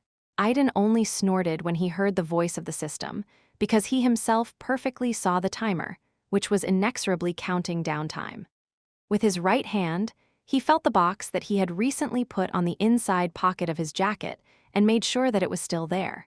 1 task has already been completed, there are 2 left. Idan was determined to complete them within a few hours. He realized that he had rushed to complete the first task, and now he would have enough time to arrive at the designated place with a reserve. Realizing this, he decided to take advantage of the time provided to prepare and rethink his decision regarding Arabel and the system. Arabel left the event and hailed a taxi, which was unusual for her. She gave the address of the cafe and settled comfortably in the back seat. Usually, as a descendant of a noble family, she and her brother rode in private luxury cars accompanied by drivers and security guards. Using public transport was new to her. Arslan, who was following his sister, also quickly caught a car and followed her. To him, such an act didn't matter when it came to his sister. It wasn't until some time later that the guests of the event noticed their absence. Christopher, Arabel's fiancé, was among them. After the dance, he wanted to find her and have a good talk with her. However, Christopher could not find her, and at the same time, he was constantly being noticed by some strangers who interfered with his plans. Eventually, losing his patience, he summoned his guards and dismissed them. Only later, with the help of assistants, did he find out that Arabel and his brother had left the event, but no one knew where they had gone. This news further worsened Christopher's mood, and he began to beat his assistants, considering them useless. Then he remembered the guy who was dancing with his fiancée. However, what he found out later made him even more upset. The guy left the event even earlier, and soon after his sister disappeared. Only their mother remained, guarded by Irene's subordinates. "Grab her," ordered Christopher angrily. "I'm sorry, young master, but we can't. She is the heroine's mother, and if you do something to her, even the family will not be able to eliminate the consequences, said one of his assistants. Damn it, Christopher swore. Although he was short-tempered and behaved rudely, he was not a fool. Therefore, when he heard his assistant's words, he immediately calmed down and began to think. Well, wait for me. When I awaken, I won't let you leave, Christopher declared with confidence, as if he already knew this was going to happen. He had long been attracted to Arabel, but her actions had infuriated him. Besides, he didn't like Irene's attitude.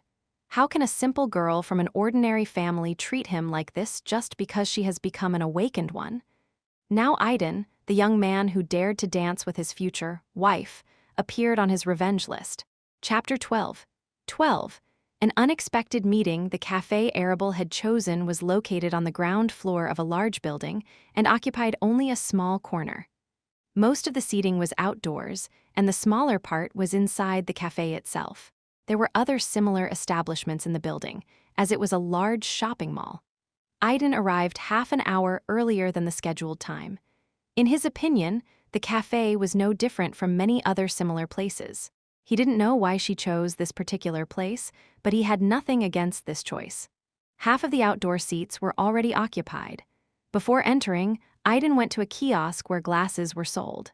He chose some not too fancy glasses to suit his taste and bought them. After putting them on, he went to the cafe. He didn't want to be recognized as the younger brother of the heroine of the Federation, and the glasses could at least slightly change his appearance. As soon as Idan crossed the threshold of the establishment, he immediately turned to the staff and asked if there were any empty seats in a separate booth. Unfortunately, the answer was no. All the seats were occupied. Idan wasn't surprised. He quickly booked a private booth for a certain time, which he hoped would be vacated by then. Finding an empty seat, he ordered tea and waited. Meanwhile, Irene found a small place that overlooked the cafe where Idan was sitting. She took a seat and ordered coffee. She still couldn't figure out why her younger brother had come to this place. While Idan was waiting, he thought a lot, and the time flew by unnoticed. 10 minutes before the appointed time, a stylishly dressed young girl with long red hair, whose face was hidden by a small hat, entered the cafe. Idan immediately recognized Arabel in her and, rising from his seat, waved at her to get her attention. Arabel, noticing Idan, quickly approached him, took off her hat and smiled. Idan, fascinated by her smile, froze for a few seconds, mesmerized by her beauty. Arabel, seeing him frozen, was pleased. What girl wouldn't be happy if a guy froze at the sight of her? Gathering his thoughts, Idan invited Arabel to sit down and told her that he had taken a separate seat, which would soon be vacant. Arabel ordered regular water, and they waited in silence until a booth was vacated before starting a conversation. Irene, who was waiting quietly in another establishment, noticed a girl with long red hair approaching Idan's table. She didn't recognize her at first, but as soon as Arabel took off her hat, Irene immediately recognized her as Arabel Morgan. Seeing her younger brother with her, Irene was stunned. While she was in a state of shock from this discovery, a young man with red hair entered the establishment. He did not pay attention to those who were already inside. All this time, Arslan's attention was focused on his older sister, who entered the cafe opposite and approached the young man. Arslan recognized Idan immediately and was just as surprised as Irene. He silently sat down on an empty seat and watched the couple in disbelief. It wasn't until some time later, when the surprise had subsided a little, that he turned his attention to those around him. Irene also came to her senses and noticed an acquaintance who entered the establishment and sat down at the table next to her. She looked intently at Arslan, and at that moment, he also paid attention to her. Both were silent, not taking their eyes off each other. The atmosphere between them began to heat up quickly. "Damn it!" Arslan swore softly. He couldn't even imagine meeting Irene while following his older sister. He still couldn't forget how she had beaten him up because of his family's attempts to woo them. Although he wasn't involved in it himself, the people from his family annoyed Irene so much that she thought he was the one who sent them and stabbed him. No matter how he tried to justify himself, she didn't believe him. And in this situation, he was sure that she would not even listen to his excuses, but would immediately use force. Irene was furious. Previously, Morgan's family had been very annoying to her, and they had even tried to threaten her by involving his family members. She couldn't stand this kind of attitude. She had only her mother and younger brother left, and the attempts to threaten her and drag them into this farce were unbearable.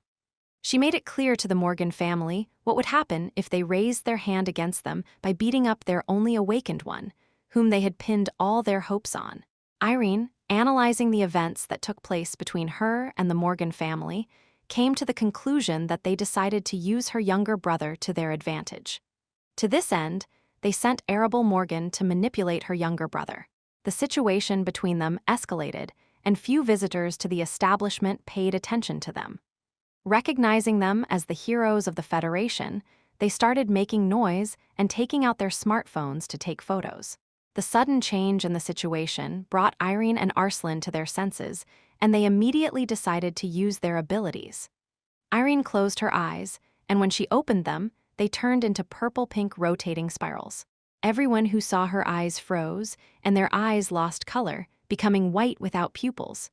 Under her spell, all the visitors put away their smartphones and returned to their seats as if nothing had happened.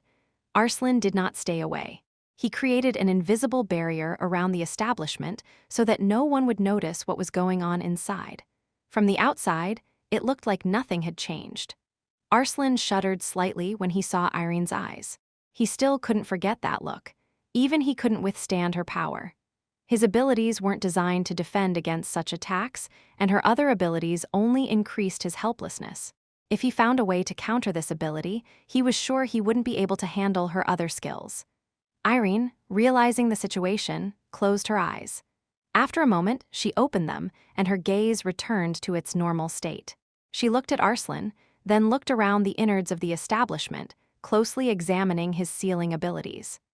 Thanks to her skills, Irene could distract other people's attention and remain unnoticed. Arslan's appearance unsettled her, and she was noticed with him. At that moment, both of them felt a strange force enter their bodies, and they clearly realized that their own abilities had weakened a little. They both sighed heavily. Arslan and Irene knew exactly what that meant. They had already expected this when they decided to use their powers against ordinary people. Arslan got up from his seat, walked over to Irene's desk, and sat down opposite her. He decided to try to talk to her, explain his position, and find out how her older sister and younger brother Irene were related to each other. Irene decided to listen to his words before answering. When Irene and Arslan finally started talking, Arabel and Idan had already taken the vacant booth. Chapter 13. Learn about each other. Finally, Idan and Arabel were alone, ready to discuss the current situation. However, left alone, they didn't know where to start a conversation. Maybe we should start by getting to know each other. My name is Idan Fane. Idan finally decided to take the initiative, introducing himself to Arabel. Last time they were introduced by his sister, Irene, but then she told the twins only their first names without mentioning their last names. My name is Arabel Morgan. As you already know, I am the older twin sister of Arslan Morgan, the only awakened one in the Morgan family at the moment. Arabel introduced herself. I've heard a lot about the Morgan family, Idan said with a slight smile. Who doesn't know about the famous Morgan family? I don't think you have a good idea of what our family is capable of, objected Arabel, who grew up in the family itself and knew well how it works. Okay, let's leave it at that for now. What do you think about the system? Idan decided to change the subject and ask the most important question that connected them together. To be honest, it's hard for me to talk about her. On the one hand, it may seem like a possibility, but for me it's like a new shackle. You may not know this, but from the moment I was born, my life and my brother's life were mapped out. Even our companions in life were chosen by the family. We didn't have the right to vote, and it was already decided for us what kind of life we would live. And how does this system differ from what it was before? She also makes us choose each other without even asking for our opinion. For me, the opportunity that this system provides is no different from what a family does. Arabel did not hide her doubts about the system and shared her concerns with Idan. She didn't know why she decided to tell him all this, but after she expressed her thoughts, she felt a little better. The system also came as a surprise to me. Today, my mother was asking my sister questions about her boyfriend and possible marriage, and I was secretly praying that she wouldn't pay attention to me. And so, less than an hour later, this system appeared that connected us with you, Idan said with a slight sadness. To be honest, I didn't want to come to this evening. If it wasn't for my desire not to let my sister down, I wouldn't be here. I never thought that I would be able to fit into this environment. I didn't have any big ambitions or aspirations. Although I was a little jealous of my sister after she awakened and became famous, I always knew it wasn't mine, Idan continued. However, one thing is clear. Today we need to decide how to act. We can abandon the system and disperse, missing perhaps the only opportunity to awaken. Or we can accept the terms of the system and try to cooperate, is how Idan formulated the main question. Both of them have to make a decision. Without a common agreement, they will not be able to move forward. On the one hand, the system, like my family, does not take my opinion into account. But I don't want to miss this possibly the only opportunity because of my fears and prejudices. Therefore, I suggest learning more about each other before making a decision. What do you think? If we agree with the system and decide to continue, we will be connected to each other, and there is no getting away from it. I don't know what lies ahead, but it's obvious from the name of the system itself that our relationship will be more than just friendly. I don't know what else the system itself can lead to, if at the very beginning it already calls you my husband, and probably tells you that I am your wife. Arabel wanted to learn more about Idan and only then make a final decision. Idan fully supported Arabel's suggestion to get to know each other better first before making a decision. So that later, after they make a decision, there will be no regrets. Arabel, who offered to be the first to learn about each other, began her story about herself and her family. She shared general information about her parents, their relationship, and the politics of the Morgan family. She also talked about her brother, the school where she studied, and her relationships with others. Without hiding her feelings, Arabel mentioned her ex-fiancé, who died on the day of the disaster. She said that her family, having learned about the incident, found her a new fiancé, Christopher Hugh. Listening to Arabel's story, Idan became even more convinced of his rejection of the upper families. He was sure that he would never be able to find a common language with their representatives. Arabel also shared information that Arslan's fiancé had committed suicide, and about the family's attempts to arrange his brother's marriage with another awakened girl. Idan was very surprised when he found out that, most likely, this awakened girl was his older sister Irene. Now he finally understood why Irene treated Arslan and Arabel the way she did. He just laughed bitterly. After Arabel's story, it was Idan's turn to share his story. Before the disaster, Idan lived a normal life like many other people. He talked about his family, his father, mother, and older sister, who forced him to watch melodramas. It was these series that formed his strong aversion to rich people. During the disaster, Idan lost his father. He shared how their family tried to come to terms with this loss and how they survived in the first months after the tragedy. Then his sister awakens and left them alone. It wasn't until several months after the end of the world, and the awakened were announced that they found out that she had become one of the heroes of the Federation.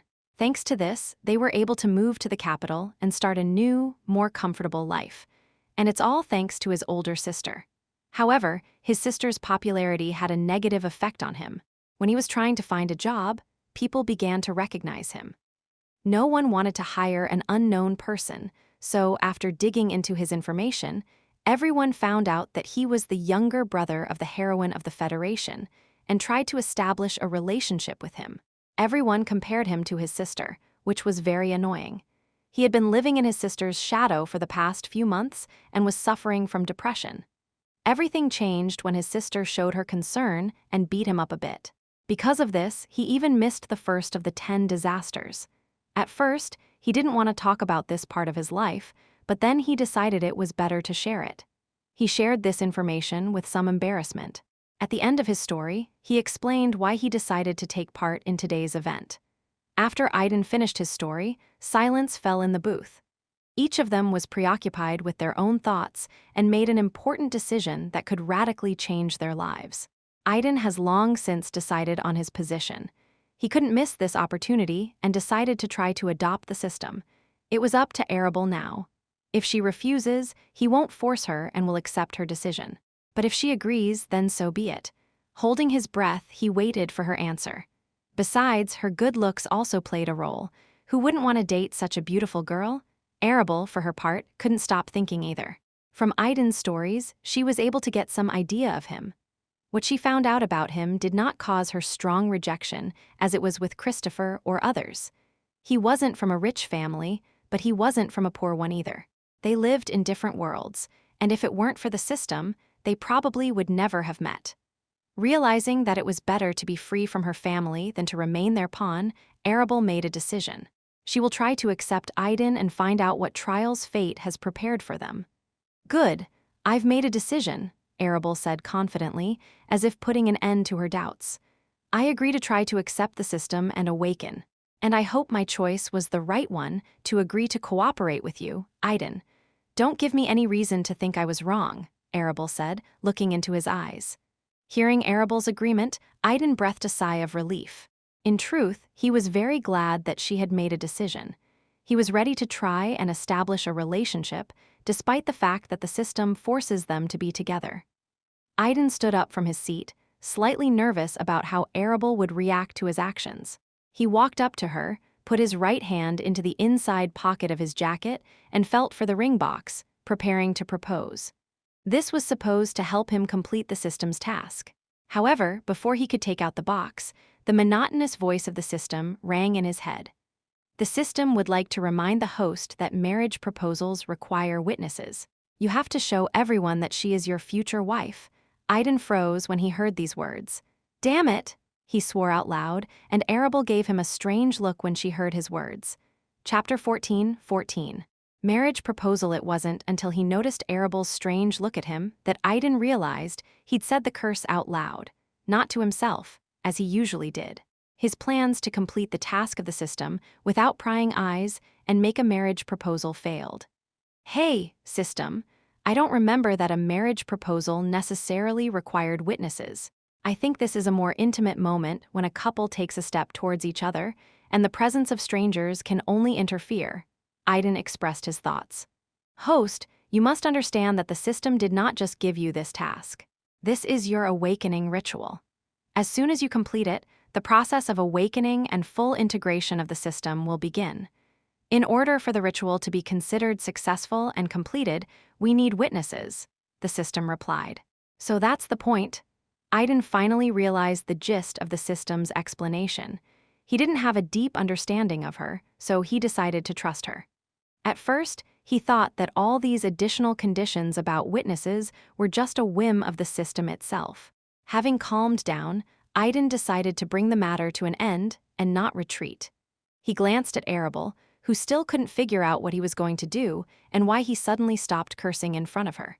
Idan held out his hand to Arabel and said softly, "Let's go." Arabel, still unaware of what was happening, followed Idan, taking his hand.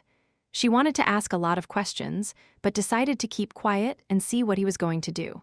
By the time Idan and Arabel finished their conversation in a separate booth, Irene and Arslan had also come to an agreement, although they still didn't fully trust each other's words. Arslan tried to explain to her that he didn't understand why his older sister wanted to meet Irene's younger brother. He was convinced that his sister hadn't even known about Idan's existence until today, not to mention that Irene was the girl they were trying to pass him off as. Arslan followed her because he was worried about her safety. In the Morgan family, he felt special affection only for his older sister. If something happened to her, he would blame himself for not being able to protect her despite his strength. Irene didn't need any excuses. She and her brother had no reason to voluntarily contact the Morgan family. She was confident in her brother, as she had instilled in him an aversion to rich families. The melodramas have done their job. Then why should they meet? Asked Irene of Arslan. Trust me, I want to find out the reason myself. I've never seen my older sister like this. She would never do that for no reason, Arslan replied. As they waited and speculated about what was going on between Idan and Arabel, they soon saw them holding hands and leaving the cafe. Irene and Arslan were stunned. Idan and Arabel looked confused and did not look at each other. From the outside, they seemed like a couple in love who were showing off their relationship in public for the first time. Idan and Arabel were also confused by the stares of the cafe's patrons, who paid attention to them. Some even started whistling, which only increased their awkwardness. Following Idan, Arabel looked at him out of the corner of her eye and noticed that he was also confused, just like her. It made her smile, and she realized that she wasn't the only one feeling awkward right now. After leaving the cafe, Idan, trying not to notice those around him, turned to Arabel. He stared into her eyes, trying to focus on her beautiful face to calm himself.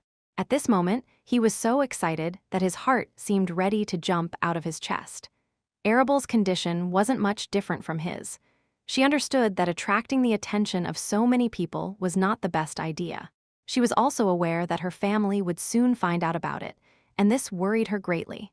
She couldn't understand what Idan was trying to achieve by taking such actions. While she was preoccupied with these thoughts, flushed with embarrassment, she noticed Idan kneeling in front of her. Slowly and smoothly, he reached his right hand inside his jacket and pulled out a small black box.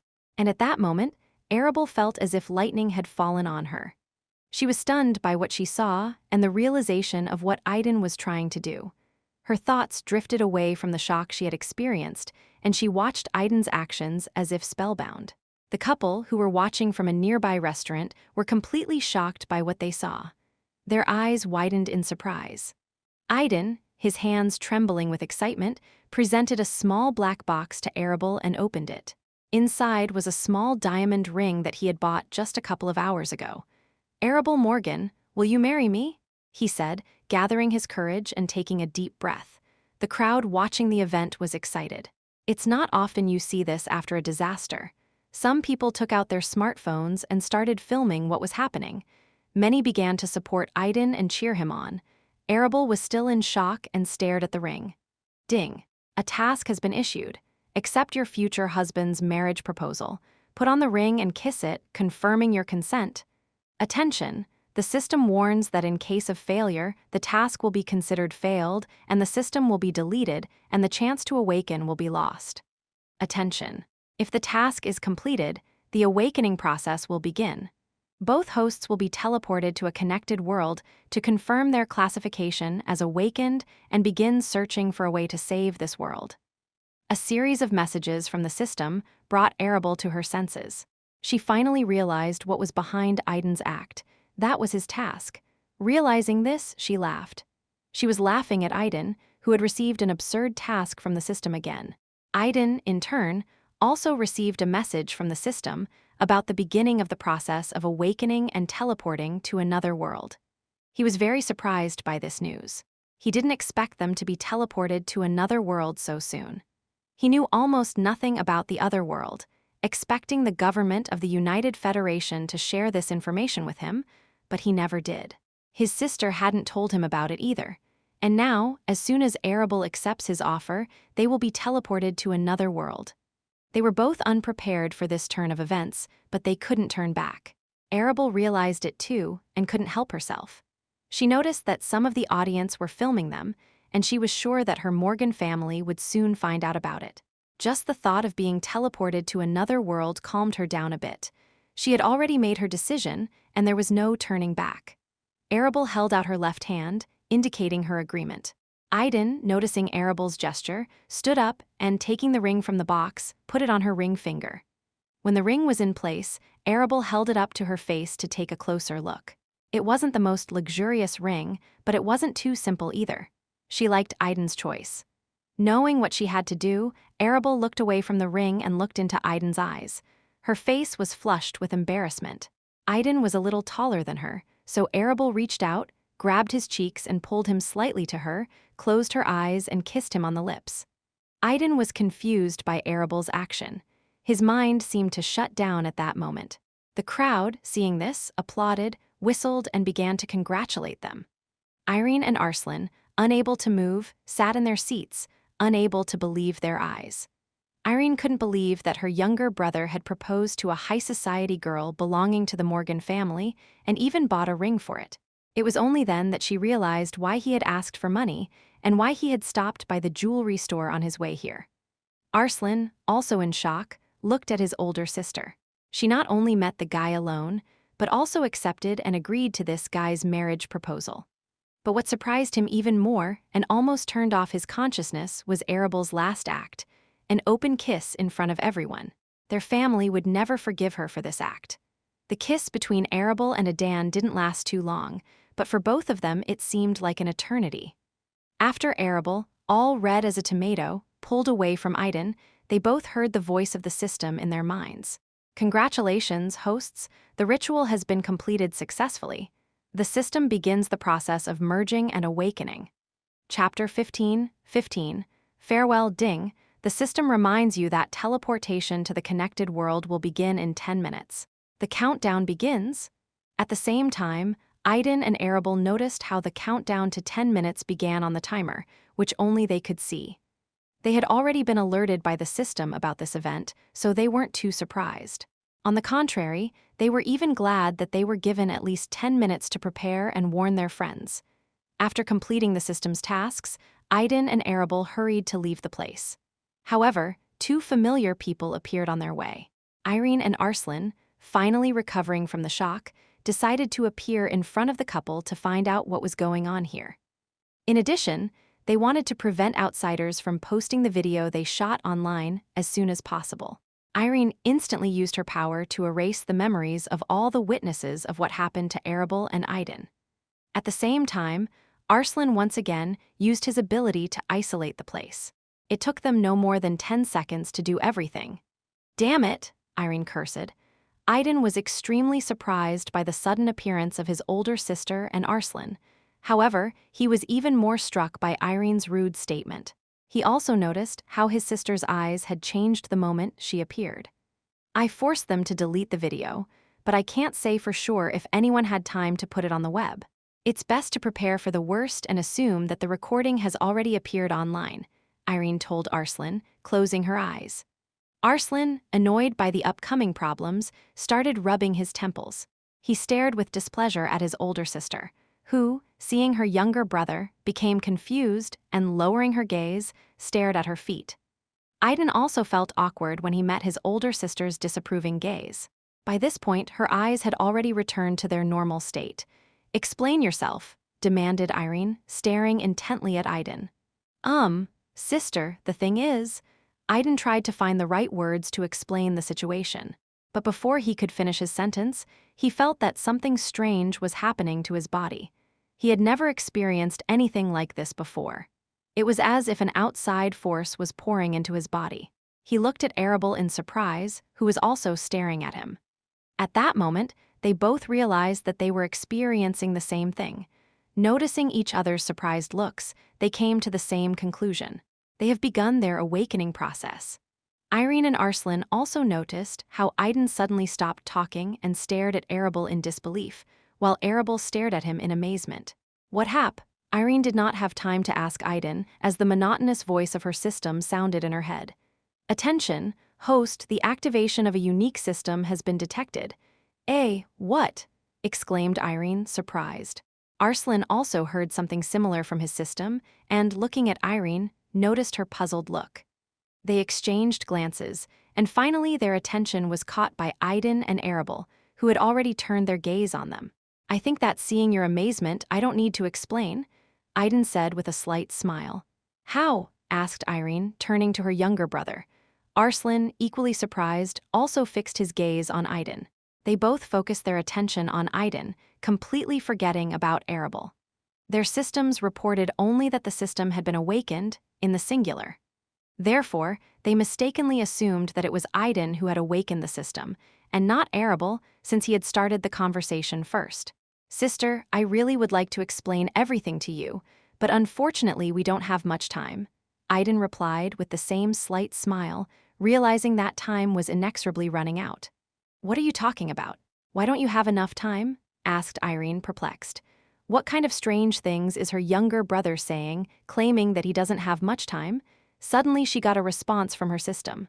Host, your brother has awakened a unique system. The unique system differs from this, and the others in that it has a large set of privileges. Unique systems have no limitations like this one. Most likely, your brother will be teleported to the connected world within a few minutes. What? Irene exclaimed after hearing the explanation from her system. She was already amazed that her brother had awakened the system so long after the injection of the serum. She had never heard of anyone successfully awakening like him after so long.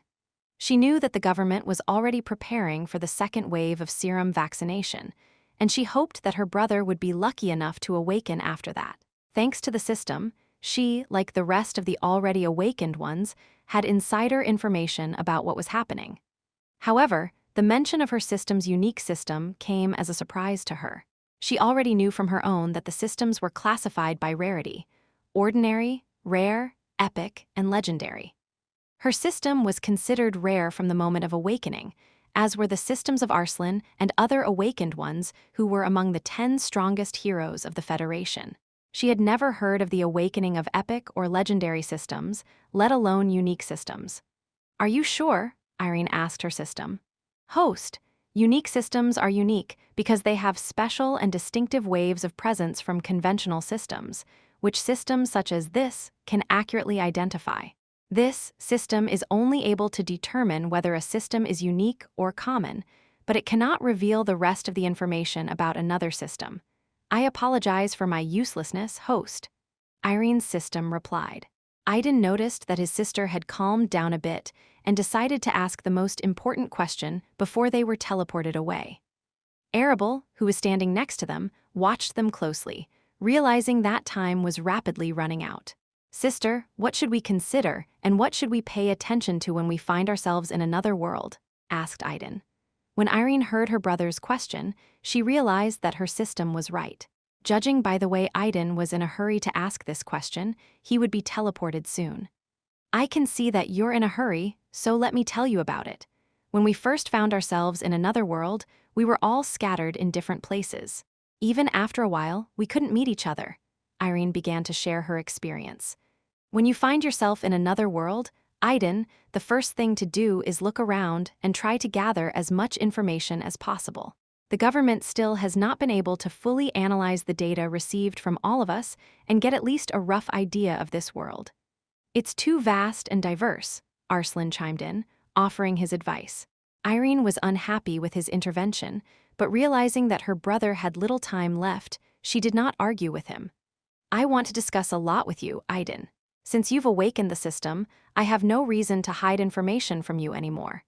But considering that you don't have much time, I can only wish you to be safe," she said, hugging her younger brother.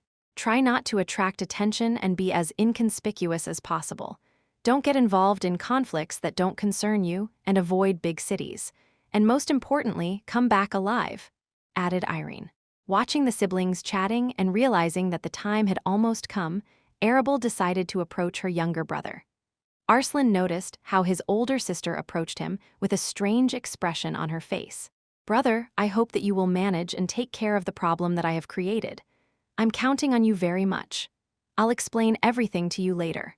I understand that you will have a lot of questions after all this, but I thought about it and decided at least once to consider my desire and not miss this opportunity, despite the decision of the family," Arabel said quietly, looking at her perplexed younger brother.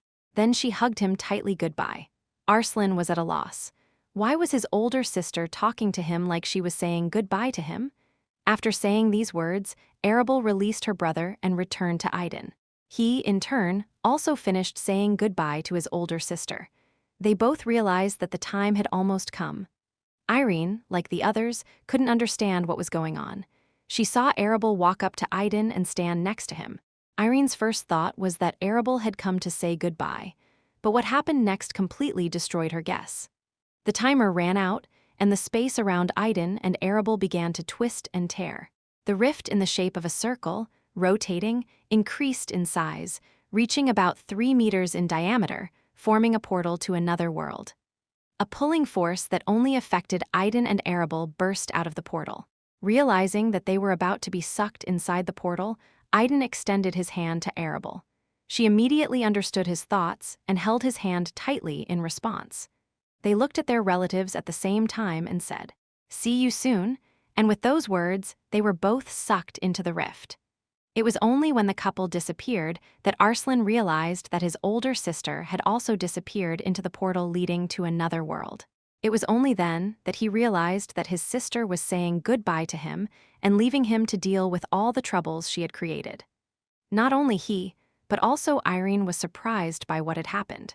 She stared in shock at Arslan, who, in turn, stared at her in shock. From the author, this ends the short opening arc.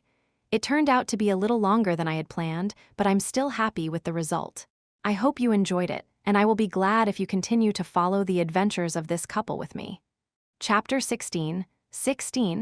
After the departure, congratulations, host, your brother is incredibly lucky. I can say with certainty that with a probability of more than 90%, he awakened not only a unique, but also a paired system. The congratulations of the system brought Irene out of her reverie. Previously, the system had already said that her brother Idan had awakened a unique system, and now, she was saying that in addition to the unique one, he had also awakened a paired system. What does a paired system mean? She immediately asked a question that interested her very much. Unique systems differ from ordinary ones in that they have a title. It is this title that makes them unique, endowing them with special features and strength. At the same time, the paired system is even rarer. It is called a paired system because it is a combination of two separate systems. In your world, it can be considered as two in one. Irene had never imagined that systems could be so different.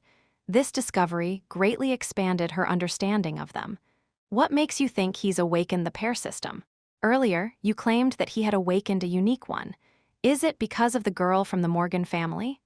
Irene was puzzled by the system's decision. There's no doubt that your brother has truly awakened a unique system. The system was not mistaken in this matter. The unique aura of his title confirms this 100%. As for whether his system is paired, this system came to this conclusion after analyzing some information. The system quickly analyzed the information and provided Irene with convincing evidence that Idan and the girl from the Morgan family had awakened the pair system. It also explained to her the sudden and unexpected act of her brother and the girl. According to the system, it was a ritual. For the pair system, the ritual is something like signing a contract and accepting the awakened ones as their hosts. Irene sighed heavily. All this time, she resisted the Morgan family's attempts to win her over. In the almost a year she has spent as an awakened, she has more or less understood the complex game of the higher ruling forces. From the outside, everything seemed peaceful and cohesive. But inside, the foundations of the United Federation are already bursting at the seams. In the year since the disaster, several factions have formed within the Council, and now they are all trying to attract all possible awakened heroes of the Federation to their side. The situation became even worse after overcoming the first of the 10 disasters. Now, despite her best efforts to avoid being involved in the events that were about to happen, her younger brother had become an awakened one, connected to the Morgan family. This indirectly makes her part of the Morgan family's strength. Irene looked at Arslan, who was deep in thought at that moment. Arslan, who had just finished talking to his system, like Irene, began to understand what was going on. He found out about his older sister and Idan, as well as how they both awakened the pair system that bound them together. This is the only explanation that justifies his sister's unexpected actions. Arslan rubbed his temples with irritation and looked around. The space around him was still sealed, and ordinary people could neither enter nor leave this place. Even communication was unavailable to this place. Thanks to Irene's ability, they deleted all records except those that could have been online before they took their actions. As soon as Arslan dispelled his abilities, he and Irene felt a mysterious force enter their bodies for the second time that day, and their strength weakened.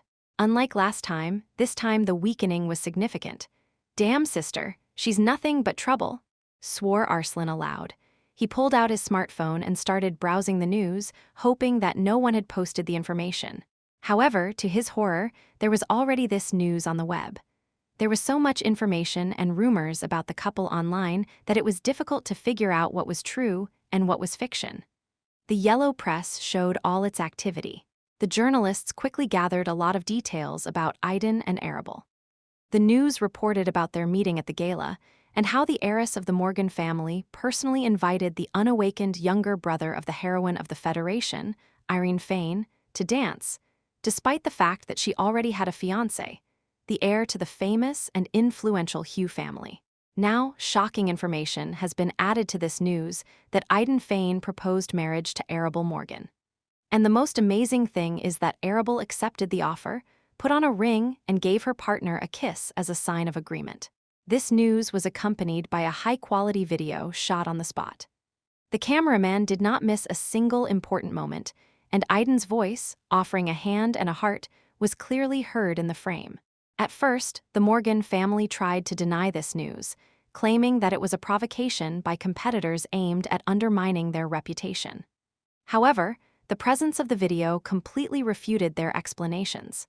As Arslan read this information, his face distorted with anger. He wanted to find his older sister and scold her severely. "Hey, we've only wasted our karma," Arslan said, realizing that their attempts to conceal the truth had failed. Irene, who was watching Arslan's constantly changing expression, didn't say a word. She realized that they had failed to hush up the matter. The second wave of vaccination is expected to begin soon. "I assume you've already received information about the first seal?" asked Irene, turning to Arslan. In response, he just nodded, confirming that he knew everything. "I doubt that our relatives will have time to return by this time. As far as I understand from the information received from the system, their system is different from ours and has more privileges. Therefore, they do not have to wait until there are enough awakened ones for the next transfer to the connected world. And I don't think we'll be able to find them there," said Irene. Arslan also agreed with her conclusions. Unlike the Idan and Arabel system, their own system had certain limitations. They couldn't cross the borders of the two worlds freely. They needed enough energy and strength to open the portal there. "I can't say how much time is left before the world descends into chaos, but you have something to do in the near future. If you need any help, you can contact me. I'll help if I can. However, I want to warn you right away, don't get your hopes up. I only decided to help you because of my younger brother, who unfortunately contacted your family." With these words, Irene turned around and left. Arslan remained standing in place. No one knew what he was thinking at that time. He silently looked in the direction where Irene had gone. Chapter 17. Arrival in Another World. In a deserted area, in the heart of a mysterious dark forest, in a small clearing with a stream, while the sun was already beginning to sink below the horizon, space began to distort and tear. Soon, a spatial hole with a diameter of about 3 meters appeared in its place. Two creatures flew out of this rift with force, which fell to the ground with a thud. "Damn it!" A young guy with black hair, dressed in a black evening suit, swore. His clean suit got dirty from hitting the ground. The second creature turned out to be a human girl with long red hair. Unlike her companion, she only moaned slightly from the pain of falling and remained silent the rest of the time. Her long red hair was also covered in dirt, and she looked disheveled. These two were Idan and Arabel Morgan, outsiders who had arrived in this world through a spatial rift. After the rift spat them out, it slammed shut, leaving them alone in an unknown world. Idan and Arabel tried to get to their feet, but their bodies seemed incredibly heavy to them. They could barely stand, let alone keep their balance. Their heads were spinning, and they lost their coordination and fell to their buttocks on the ground. It was a strange feeling, as if they were not in their own bodies, but in someone else's. It was only now that they realized that it was difficult for them to raise their hands, clench their fists, and even breathe. "The system, what's going on?" Idan asked mentally. At that moment, Arabel, who was sitting next to him, heard his voice in her head and was amazed. She was sure that Idan hadn't said those words out loud. How did she manage to hear his thoughts? "Congratulations, hosts, on your awakening. At the moment, your bodies are undergoing changes, and your old reflexes and understanding of your body are in conflict with new sensations. It will take some time for your brain to adapt to these changes. As always, the system quickly and clearly explained the reasons for what was happening." "That's it," Arabel said in her mind. Idan, hearing her voice in his head, looked at her in surprise. "What's going on?" he asked aloud. "I do not know, but I began to hear your voice in my head," Arabel replied, and Idan clearly heard her thoughts. At the same time, he saw that Arabel did not move her lips when she spoke. This is a mental connection that was established after the integration and awakening of the system, along with your awakening, the system explained. With this connection, you can communicate with each other even if you are some distance away, without interference. Others will not be able to easily hear and intercept this mental connection. Only those with special abilities will be able to catch it and fit it in. The system continued its explanation. No sooner had Idan and Arabel entered the new world than an amazing ability was waiting for them. They were delighted with this gift and were already beginning to realize its potential. With this connection, you will be able to communicate with this system so that the other host can also hear you. At the same time, the system has not lost the ability to communicate with the hosts individually, if necessary. This information also pleased the couple. They were aware that they would have questions that would be awkward to ask in front of each other, but they still wanted answers. Ding, hosts, the system has to wait for a while for your bodies to complete the process of awakening and transformation before it starts collecting data about you to compile your status. Ding. Rewards for completing tasks will be given after completing the compilation of your status. Ding. There are currently no active tasks. Ding. The system has started collecting environmental data and information about the world. Ding. Error. The system cannot establish a connection with. Ding. The system found that due to the uniqueness of this system, the spatial coordinates of the fault were changed. The privilege of uniqueness came into effect, and the hosts were teleported to a special and unique world. Thanks to this, the hosts have taken an important step in finding a solution to save their world. Ding. It is discovered that space and time in this world are greatly distorted. The system can't figure out the time difference between the two worlds. Ding. A unique energy has been discovered that slowly seeps into the hosts' bodies and is absorbed by their bodies. According to preliminary data, after about 6 months, the hosts' bodies will fully adapt to this force. Ding. Danger. The system revealed that with full adaptation to this force, the hosts will be tied to this world. They will become a part of this world and will lose any opportunity to leave it. Ding. New task. Explore the world and find a way to leave it before the hosts' bodies fully adapt to this power. No sooner had Idan and Arabel settled into their new bodies than the system began bombarding them with information. In the end, she even gave them a task. Both immediately noticed how a timer appeared in the usual place, which began counting down.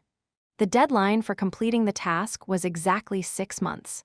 The only thing they both realized was that if they couldn't find a way to leave this world, they would stay here forever and wouldn't be able to come back. Due to the threat of being caught in this world, they didn't even notice the other warnings. They also couldn't hear who or what exactly the system was trying to contact to get information about the world. Instead of a name or a title, they only heard a noise. Their first trip to another world began with problems.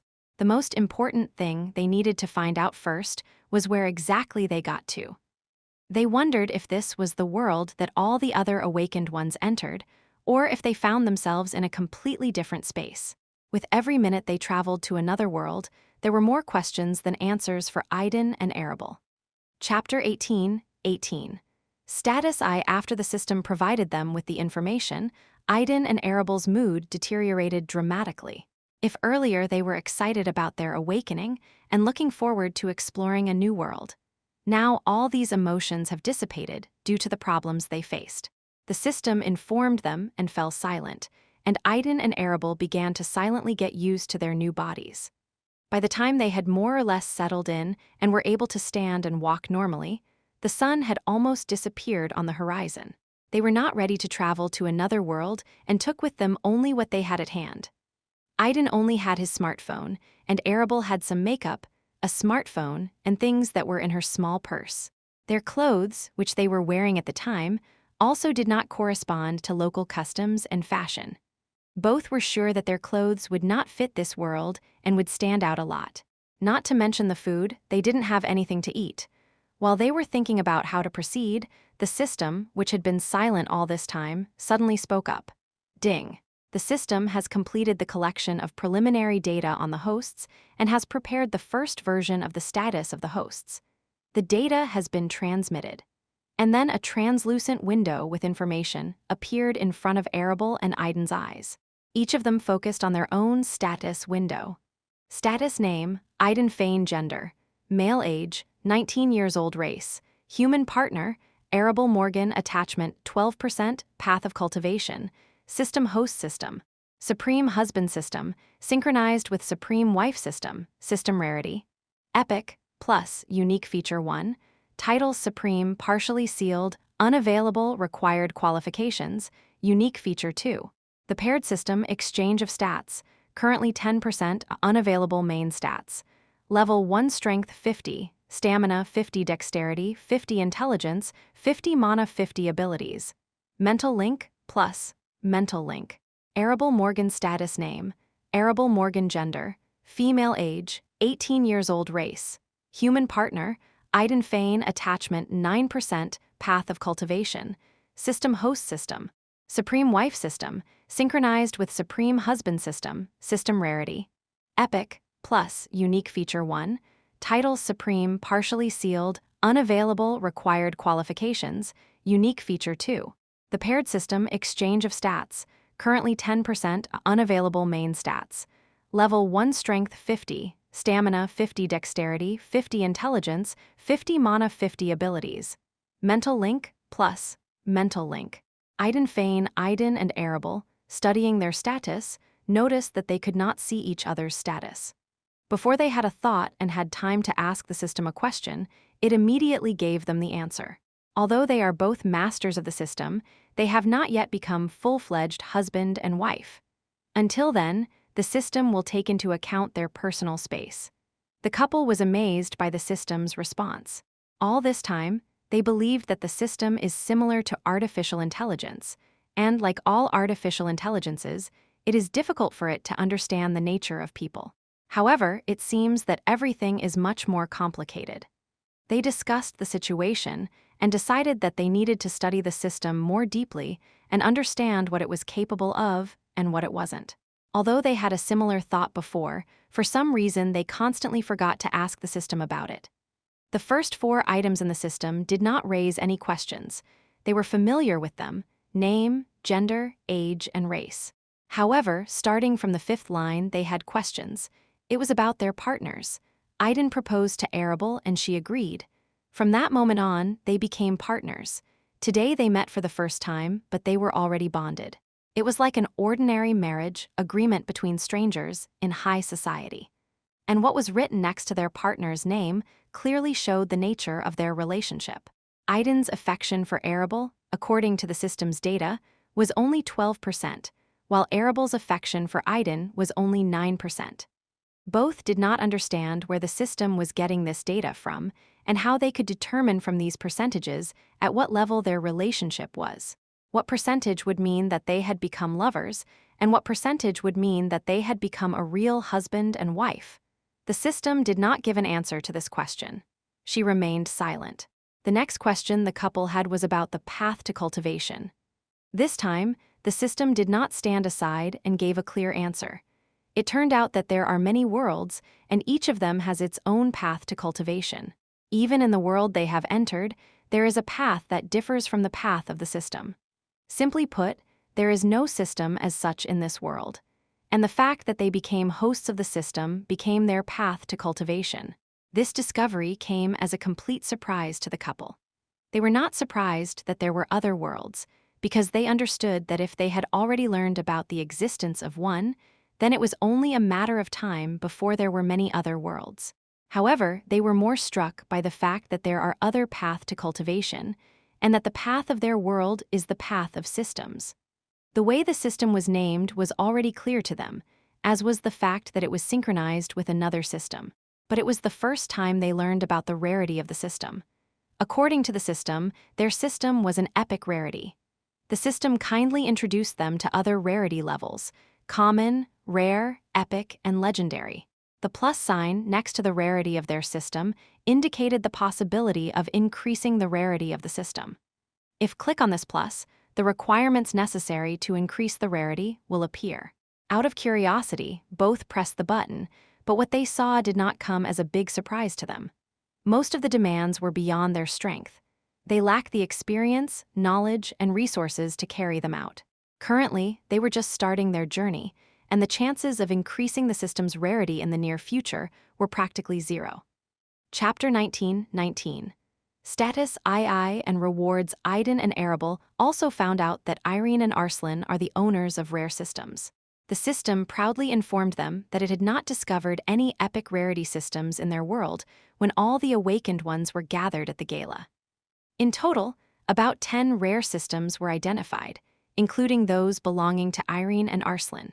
The system explained that if the rarity of one system is inferior to the other, then it cannot determine the rarity of the latter. For example, the epic system easily recognizes the rarity of regular, rare, and epic systems. However, she is unable to determine the rarity of legendary systems. By this point, Idan and Arabel began to worry. The sun was almost below the horizon, and the forest was starting to darken. They didn't know where they were or how dangerous this forest was. Therefore, they asked the system to explain the rest of their statuses faster and more clearly, deciding that they could study everything in more detail later, if necessary. The system immediately began explaining the remaining data. Besides the fact that their system is a paired system, it also has a unique title, which is contained in its name, Supreme. Currently, this title is partially sealed. According to the system, it was thanks to this title that the spatial coordinates of the rift were changed, which led them to this mysterious place. However, so far this title does not bring them any special advantages. They have just awakened, and they will have to prove their qualifications in the future to prove that they are worthy of this title. Otherwise, another owner of such a system, who turns out to be more qualified, can take away this title from them. By such a system, she meant the usual husband system and the wife system. The second unique feature that they already know about is the pair system. It was thanks to this uniqueness that they discovered the ability to mental link. In addition, this feature gives them a unique skill, the exchange of stats. This skill allows them to exchange or share their stats for a short time. The number of stat points they can exchange depends on the level of their relationship. The higher the percentage of relationships between them, the more stats points they can transfer to each other. The uniqueness of the paired system hides several more abilities that are not yet available. To open them, they need to complete certain tasks and increase the percentage of relationships to a certain level. And finally, there were only their level, which is 1, and the main stats that were the same for Idan and Arabel. The system simply informed them that they had just awakened and started their journey, and their stats would gradually change, adapting to them. This meant that the stat points would be redistributed between different parameters, and would no longer remain the same as they are now. Ding, the system starts counting completed tasks and giving out rewards. Idan and Arabel perked up a bit after hearing these words. They were curious about the rewards the system had prepared for them. Ding. Due to the situation the hosts were facing, the system decided to adjust its rewards. Ding. The task is invite your future husband to dance for 1 hour. Done. Ding. The reward in the form of a beauty pill for completing the task was replaced with a kitchen set, spices, and a coupon from a regular customer from the Supreme Merchant system. Idan and Arabel were completely perplexed by what they had heard. System, you're joking, right? Asked Idan, still reeling from the shock. At this time, Arabel came to her senses and turned to the system in a panic. Wait a minute, I want a pill. What kind of woman wouldn't dream of such a pill? However, the system did not pay Arabel any attention. In front of the couple, a small rift formed in the space, from which various kitchen utensils and spices began to fly out. The last one to appear from the rift was a small coupon, which flew up to the stunned Arabel and hovered in front of her. It was written on the coupon, a regular customer of the Supreme Trading Company and the coupon number. No, I don't need this coupon, I need my pill, Arabel exclaimed, unable to accept what was happening. She began to protest. Damn you, the system, give me back my pill. The host shouldn't scold the system. A second warning is issued. After the third warning, you will be punished. Hey, calm down, Idan interjected. He understood how important such a pill was to women, so he wasn't surprised by Arabel's reaction. If the system was able to give out such a pill for completing the task, then most likely we will have the opportunity to receive it in the future. I'm sure of it. And if not, then I give you my word that I will personally get it for you, said Idan solemnly. It was only after these words that Arabel calmed down and was a little embarrassed by his words. Then, both of them turned their attention to the many objects in front of them. They had only one thought, how and what to do with this wealth. When Arabel touched the coupon that was hanging in front of her, it disintegrated into particles and entered her body. At that moment, she heard the monotonous voice of the system in her head. Ding! The coupon of the regular customer from the Supreme Merchant system has been applied. The trading function is open. The host can bargain with the Supreme Merchant system. The discovery of the trade function surprised Idan and Arabel. Ding! The trading function is limited by the host's level. Only those items that meet the current needs of the owners are available in the store. The currency for trading is system points. Idan and Arabel noticed that a new line appeared in their status at the bottom, trading, as well as an indicator showing the number of system points in their account. At the moment, the indicator was displaying 0. Ding! System points can be earned by completing system tasks or by selling items to the Supreme Merchant system. Everything can be sold to the Supreme Merchant system. Things that are not needed by the owners can be useful to others, and the system will easily find buyers for such goods. Curiosity got the better of them, and they opened the trading feature to find out what products were available. Their eyes widened at the abundance of goods. There was almost everything from food, clothes, weapons, and armor to recipes. However, after seeing the high prices and realizing that they had no points, the couple felt disappointed. However, they realized that this feature could be useful in the future, despite the high prices. Ding! Purchase an engagement ring. The deadline is until the end of the previous assignment. The task is completed. Ding! The reward of the 5 elements ring for completing the task has been replaced with a small independent shared storage space. The system continued to make its report and give out rewards. After hearing the second award, Idan and Arabel were amazed again. In front of them, 2 identical rings flew out of the resulting small spatial rift and hovered in front of each of them. These rings are the key to a small independent shared storage space. To access it, link the rings to yourself. The voice of the system sounded. Yes! Finally exclaimed Idan. This was exactly what they needed after receiving the reward for the first task. Arabel, sharing his joy, enthusiastically began to tie the ring to herself, putting it on the middle finger of her right hand, just like Idan. Chapter 2020 rewards. Idan and Arabel easily followed the system's instructions and tied the rings to their hands. Now there was only one question: how to use them? And once again, the system came to their rescue. After awakening, each system host awakens his soul. It is with the souls of the hosts that the connection with the system is established. As the hosts of the system, you can use your soul force to control the ring. It was something new that they had never heard of before. At first, they were at a loss how to apply this mysterious soul force, but when they tried, they could easily use it. It's hard to describe what that feeling was. The force flowed so smoothly, as if it was a part of themselves, like arms or legs. Testing their newfound strength, Idan and Arabel soon felt heavy all over their bodies. It didn't feel like physical fatigue, but rather something else. Due to overexertion, they had used up too much soul force, and their soul was overextended, which was what caused this fatigue. It's strange, why is there no information about the soul force in my status?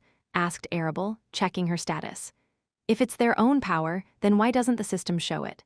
In addition to the main stats, there are hidden stats that the system cannot display numerically. These hidden stats include luck, charisma, karma, and soul force. Although the system is not able to show the exact values of these parameters, it can track their changes. Interesting, Idan thought, reflecting on these hidden stats. He would like to know the approximate values of these parameters from himself and Arabel, if possible. When the couple mastered the art of using the soul force, they quickly understood how to control the ring. As they practiced, they put everything they had received as a reward for completing Arabel's quest into this space. The space was small, about 4 by 4 meters in the shape of a square. However, at first it was more than enough for the needs of the young couple. Ding! The additional task, invite your partner on a date, is completed. Ding! The reward in the form of a unique hair care kit from the beauty system has been replaced with a beginner adventurer kit and an identity card in the Adventurer Guild of this world. After hearing the initial reward, Idan felt his right eye twitch. Wasn't that his task? What is this unique set from the beauty system?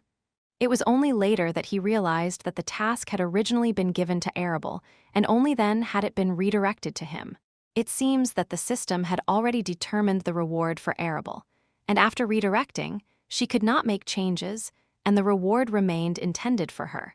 If it wasn't for the awakening of the system and his desire to adjust the reward according to their actual needs, they would have received this unique set.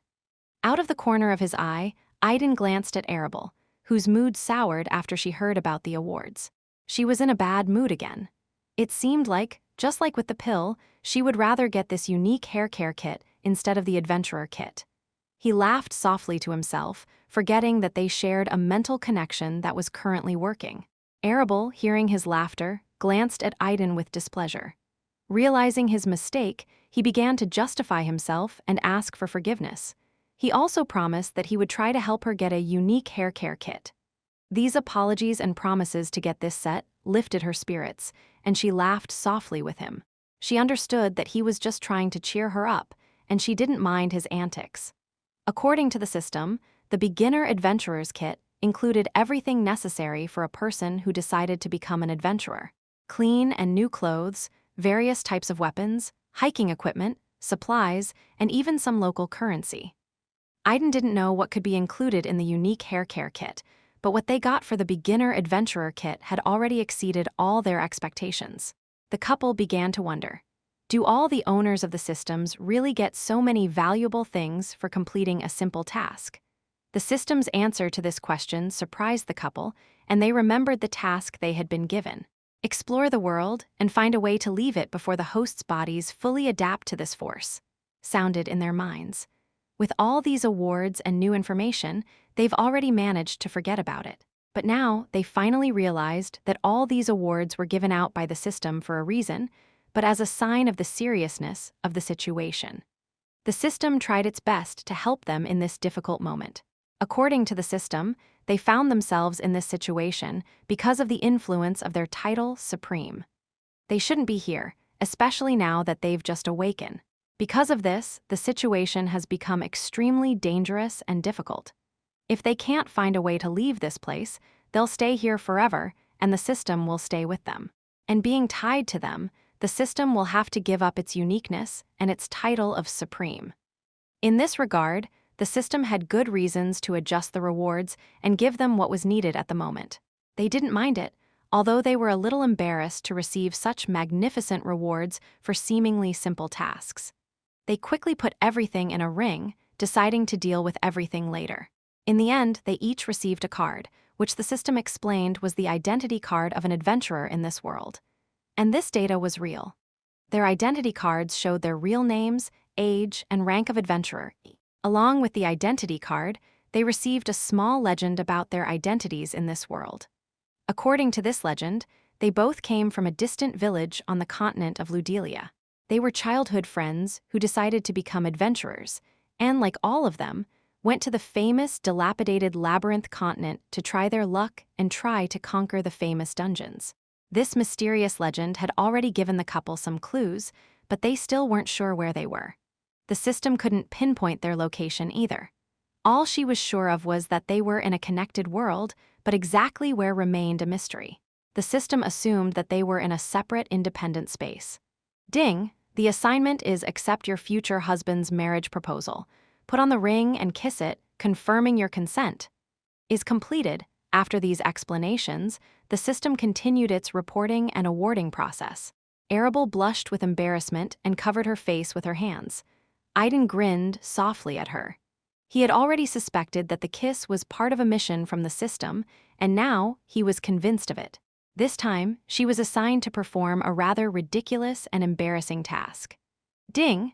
The reward in the form of a set of sexy clothes from the lust system has been replaced with a ghost mask. Arabel was glad that she did not receive this award.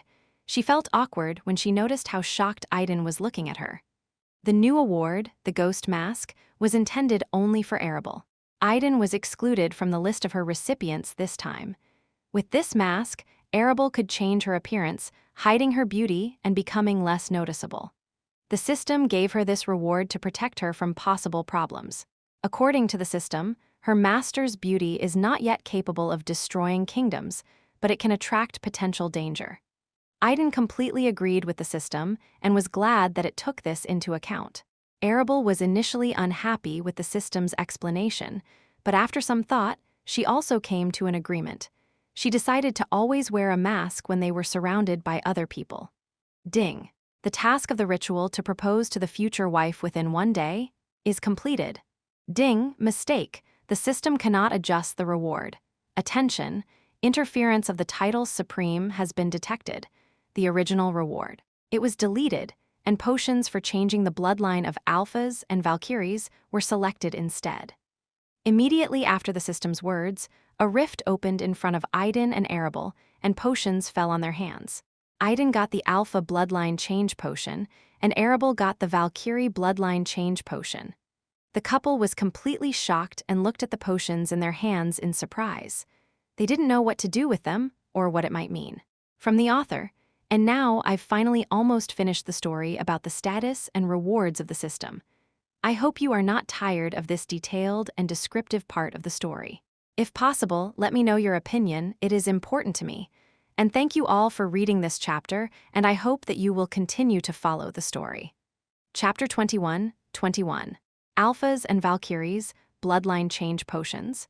Arabel and Idan were amazed when they received this award from the system. They realized that the system had not planned to issue it initially. They clearly heard the system explain that this award was bestowed upon them due to the interference of the title of Supreme. Hosts, this is one of the most valuable rewards that can be obtained for completing tasks. Initially, it was only available at the later high levels of the system in this world. However, due to the interference of the title of Supreme, the award was given earlier. The system strongly recommends that you use the potion no earlier than you reach level 10. Until then, refrain and save it. To fully assimilate the potion and bloodline integrations, you will need a safe and secluded place for a long time.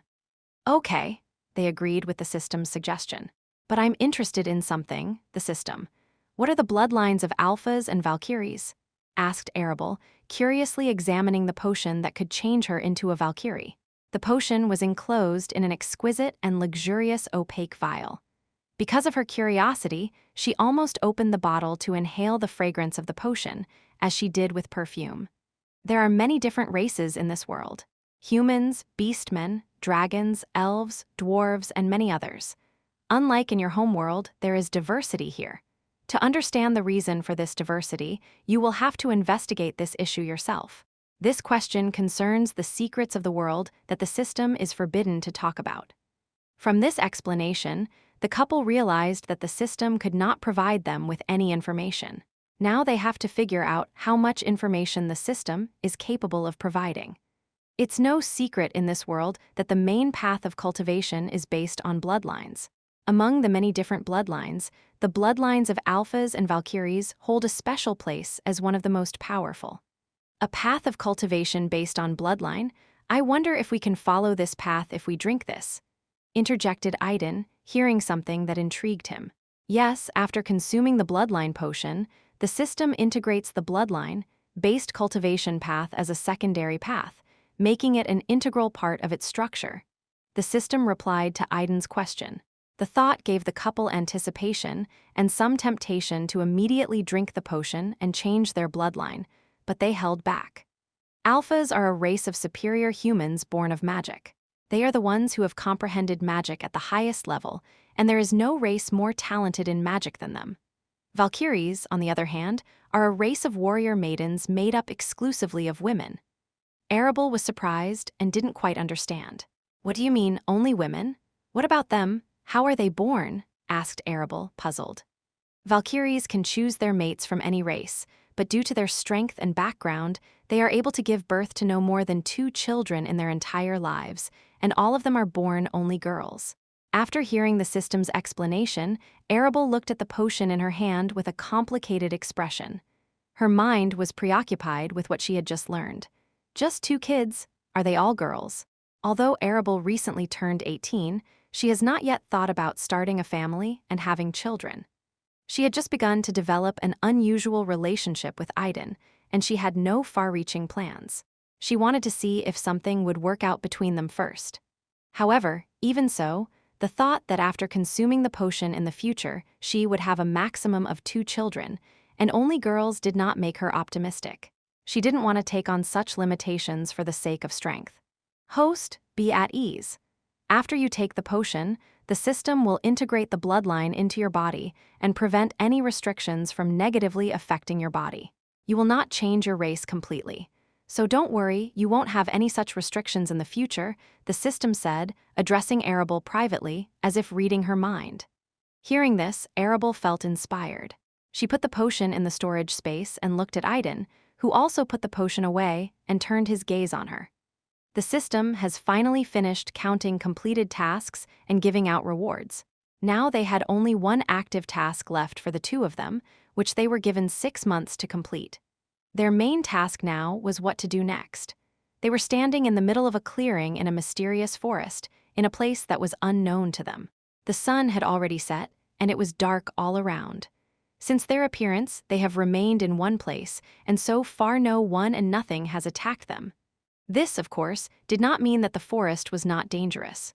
However, wandering through the forest in such darkness was not the best option. Therefore, the couple decided to wait out the night in this clearing. Fortunately, they were rewarded with everything they needed.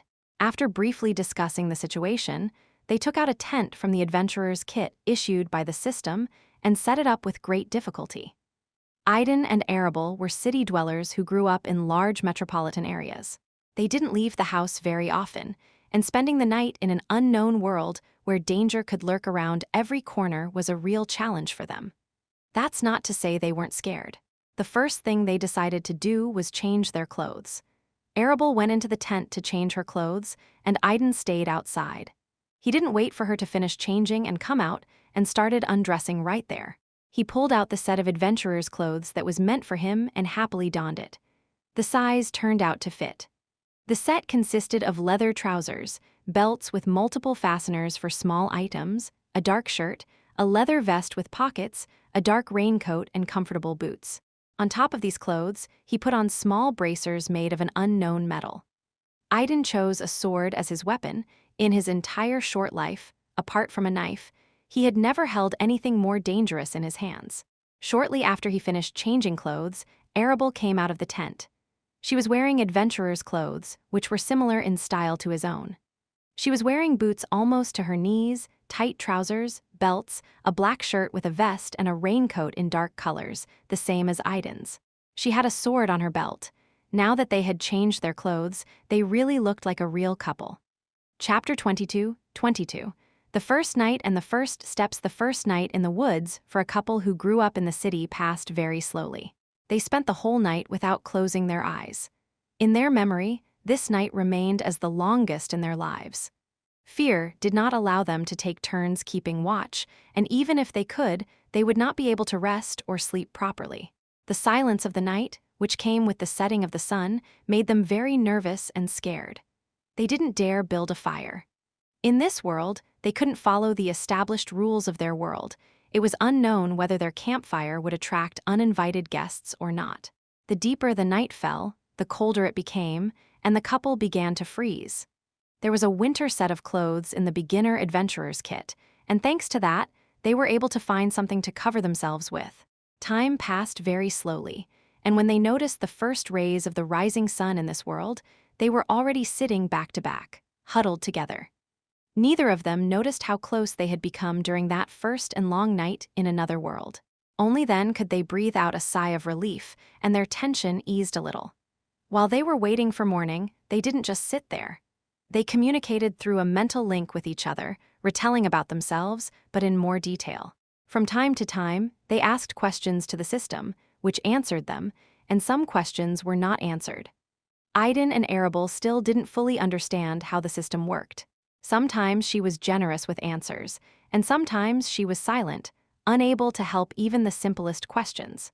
With the first rays of the sun, the air began to gradually warm up, and the first signs of the forest awakening appeared. Birds could be heard starting their morning concert everywhere, and the noise of the forest became more polyphonic. Idan and Arabel were incredibly grateful to the system for the reward of beginner adventurer's kit. In these last hours of his life, he became their salvation. At night, they managed to get hungry and were able to satisfy their hunger by finding a small set of smoked meat, which was included in the adventurer's set. When the sky brightened, the couple dismantled the tent, put it in storage, and asked the system in which direction they should move. Having received no answer, they randomly chose a direction and set off towards the unknown. With each step, moving away from the clearing and deeper into the forest, the couple slowed down their pace. The fear of the unknown possessed them, and they moved through the unknown forest with extreme caution. At first glance, everything seemed familiar, just like in their home world. However, upon closer inspection, one could see many differences in the trees and other plants. Even the small animals they met looked unusual and strange. The fear that some terrible monster might jump out at any minute made them very nervous and did not allow them to relax. Arabel kept an arm's length away from Idan, almost touching him. At any other time, Idan would have welcomed such an adventure. What guy wouldn't dream of walking alone with a beautiful girl? But at that moment, he was scared himself and couldn't enjoy the moment, despite the fact that his beautiful companion was next to him. As soon as they set off, Arabel donned her ghost mask to hide her appearance. This mask looked like an ordinary wooden mask with 2 eye slits. As soon as she put on the mask, it seemed to merge with her face and become like a second skin. Arabel's beautiful face turned into a plain and unattractive one. Even her long red hair was shortened to her shoulders, and its color turned black, like Idan's. Idan was amazed at how quickly and dramatically Arabel had changed. He was clearly aware that if they were in a crowd or any other place where there were many people, no one would pay attention to her. The mask not only hid her appearance, but also absorbed the aura of her presence. Idan was amazed that he couldn't sense her with his soul force. This discovery was a real revelation for both of them. Idan asked Arabel to always wear it in places where there are other people because she looked too attractive. Even without seeing the locals, he could tell that without this mask, she would stand out among them, and this could lead to potential problems. Arabel was glad to hear his praise and concern for her safety. She promised that she would always wear a mask, except when they were alone. She also told Idan that maybe he would stand out among the locals too. In her opinion, he looked pretty good, although not as attractive as the stars and young people from the upper society of their world, who from birth take care of their appearance and use all available means to look perfect. As the system said, as their level increases, their attractiveness will grow, and they will become even more beautiful. And she was convinced that he would turn into an attractive young man. Even now, she liked his appearance, and she didn't have any negative feelings for him. The couple slowly moved deeper into the forest, not realizing where they were going. Soon, they met their first local resident, a rabbit. But it was an unusual rabbit, not at all like its relatives in their world. If ordinary rabbits in their world were about 20–30 centimeters long, then this alien rabbit reached about a meter. But the most amazing thing about it were the long and sharp claws dripping with blood. When Idan and Arabel saw him, the rabbit was enjoying a meal, devouring a small unknown creature. He had already eaten half of its body, and it was difficult for Idan and Arabel to imagine what this poor animal looked like. Noticing the presence of the couple, the rabbit stopped abruptly and turned his gaze on them. When their eyes met, Idan and Arabel got goosebumps. They saw joy and anticipation in the rabbit's eyes. They could tell that at that moment, the rabbit was looking at them like prey. Chapter 23. Their first battle dodge. The monotonous but loud voice of the system abruptly brought Idan and Arabel back to reality, and they immediately jumped aside. At the same moment, a gust of wind blew past them. Out of the corner of their eyes, they noticed that the rabbit was still standing in the same place, staring at them. It's a mirage rabbit. It has the ability to trick the eyesight of its prey. What you're seeing is not true. What the? Before Idan could say it, both of them noticed that the rabbit that had just been in front of them began to blur and disappeared from their field of vision. Use soul force to determine the approximate location of the rabbit. Your eyes are powerless against such an opponent. Although the system's voice always remained monotonous, Idan and Arabel understood in this situation that she was worried about them. It wasn't often that the system took the initiative and gave them such helpful hints. Following the instructions, they activated their soul force, a power they had only recently learned to use and had not yet fully mastered. After activation, their perception increased significantly, and they immediately caught a strange sensation from behind. When they turned around, they saw a rabbit standing and looking at them. However, their eyes deceived them again. With their soul force activated, they suddenly sensed a warning signal of danger. They tried to dodge, but it was difficult to determine where exactly the threat was coming from. Their perception covered too large an area, and they couldn't pinpoint exactly where that damn rabbit was at the moment. Idan jumped away in the opposite direction from where he thought he felt the rabbit coming from. But he didn't manage to dodge completely. Something whizzed past his side, and he felt a sharp pain. Due to the impact, he couldn't stand on his feet and fell to the ground. Idan felt something warm soak into his clothes near the spot where the rabbit had hit him. He immediately realized that it was blood that began to flow out and soak his clothes. Looking at the impact site, he noticed 3 not very deep cuts from which blood was flowing. While Idan was falling to the ground, Arabel pulled out her sword and focused her soul force to try to catch the rabbit's movements. Being a descendant of a wealthy family, she studied fencing for a while at her private school just out of curiosity and for fun. She never imagined that in the future she would have to pick up a real sword and fight a monster. The rabbit, after hitting Idan, immediately switched to Arabel. This kind of rabbit had a strange and perverse habit of playing with its prey, using its ability to trick their eyesight. The rabbit got great pleasure from this and could not get rid of this habit. Out of habit, after the rabbit wounded Idan, he left him alone without finishing him off and switched to Arabel. As soon as the rabbit appeared in Arabel's field of vision, it immediately rushed at her. However, Arabel was wary when she saw him. Her perception told her that the rabbit that appeared in front of her was just an illusion created to distract her attention and deceive her. Thinking that she had correctly identified the location of the approaching rabbit, Arabel swung her sword, but the sword only cut through the air without touching anything. Then she felt a blow from the side, just like Idan, and felt a sharp pain. But unlike Idan, she stayed on her feet and immediately tried to strike with her sword, but missed again, cutting only the air. By that time, Idan had recovered a little. He took a small, red-colored healing potion that they received from the beginner adventurer's kit. The pain subsided a bit, and he could tolerate it for a while. He also noticed that the bleeding had stopped. Take a healing potion? Idan mentally turned to Arabel, noticing that she was also injured and bleeding. After making sure that her perception was silent and she didn't feel the rabbit's presence, Arabel immediately took out the potion from her storage. She quickly opened it and gulped down the contents. From the Mirage Rabbit's behavior, you can tell that he's playing with you. He uses his illusion ability to trick your eyesight. Immediately after using this power, he attacks. The system quickly analyzed the rabbit's behavior. Although you have not fully adjusted to your bodies yet, you have already awakened and are no longer mortals. You have an advantage over this rabbit. There are 2 of you and 1 of him. He attracts your attention with his bait and then attacks from a blind spot.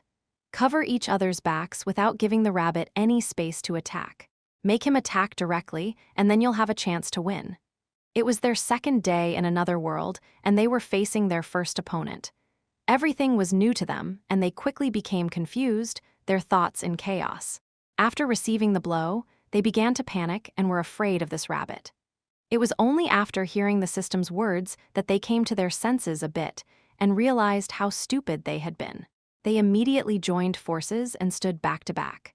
Idan pulled out his sword and fully activated his soul force, trying to find that damn rabbit. He held the sword with both hands in front of him, feeling excited because he had never held a sword in his hands before.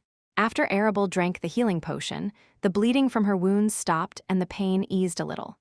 She clenched her teeth, gripped the hilt of her sword tightly, and like Idan, concentrated all her soul force in search of the rabbit. Both of them understood that they would only have a few attempts if they used the soul force to their full potential.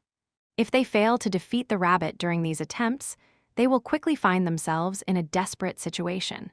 The rabbit seemed to enjoy their suffering and was in no hurry to deal with them, not realizing that his actions were only exacerbating his situation. Earlier, caught off guard, the couple was at a loss and panicked. However, thanks to the system's prompts, they gradually came to their senses and gained control of the situation. The rabbit reappeared in their field of vision, attracting their attention. Then, he swiftly rushed towards Idan. His perception immediately picked up on the approaching danger, and he mentally signaled Arabel. Finally, they were able to take advantage of the unique ability of their pair system, the exchange of stats. Arabel immediately asked the system to transfer all available stats points from hers to Idan's stats. The system immediately complied with her request. Idan felt his body being filled with power, and without wasting any time, he swung his sword towards where he assumed the rabbit was, using the soul force. The rabbit did not expect such a turn of events, and this time was unable to dodge. The sword grazed one of his hind legs. After one full force punch, Idan immediately felt tired. But without wasting any time, he ordered the system to transfer all his stats to Arabel. Arabel had been watching Idan closely all this time, and as soon as he touched the rabbit, she was able to pinpoint his location. The moment all the stats of her body returned to normal, she felt power pouring into her body. She swung her sword at the rabbit and hit it right in the head with a precise blow. With that blow, she ended their first battle in this world, and they won. Chapter 24:24. After the battle, when the body of the Mirage rabbit, having lost its life, collapsed to the ground, Idan and Arabel were finally able to relax and collapse to the ground. Both were overwhelmed with emotions from the fact that they had survived this fight and defeated their first serious opponent. However, they also realized how dangerous this world is and how weak and inexperienced they are now. Without the help of the system and its prompts, they probably would not have been able to survive, falling from the rabbit's first blow. When the battle was over and they allowed themselves to rest, the pain from their wounds returned, and they both moaned while holding their sides. Although the blood had already stopped, the wound still hadn't completely healed. Due to the adrenaline in their blood and the effects of the potion, the pain was bearable, but after they relaxed, it returned, and now they could hardly move without suffering. "Great strike," Idan exclaimed in his mind, looking at Arabel. Her manner of handling the sword was completely different from his. He realized that perhaps she had learned to wield a sword in their home world, while he had not had the opportunity. He felt ashamed of his inexperience. "Thanks, your strike was good too. If you hadn't hit him, I probably wouldn't have been able to pinpoint his exact location," Arabel replied with a smile. She was glad to hear his praise and also noted his contribution to their victory. "Did you learn swordsmanship?" asked Idan with genuine interest. When they were talking earlier, he hadn't heard her mention it. In response, she just nodded, confirming his guess. "If you have time, can you teach me?" Idan asked, driven by the need to become stronger and stand up for himself. "Of course," Arabel agreed, although she did not consider herself a real expert in this art. However, she knew the basics of proper sword technique, and this knowledge could help Idan at first. After making sure that there was no danger around them, they decided to rest. The system confirmed that there was nothing nearby that could threaten their lives. Exhausted from the battle and using the soul's force to the limit of their abilities, they felt very tired.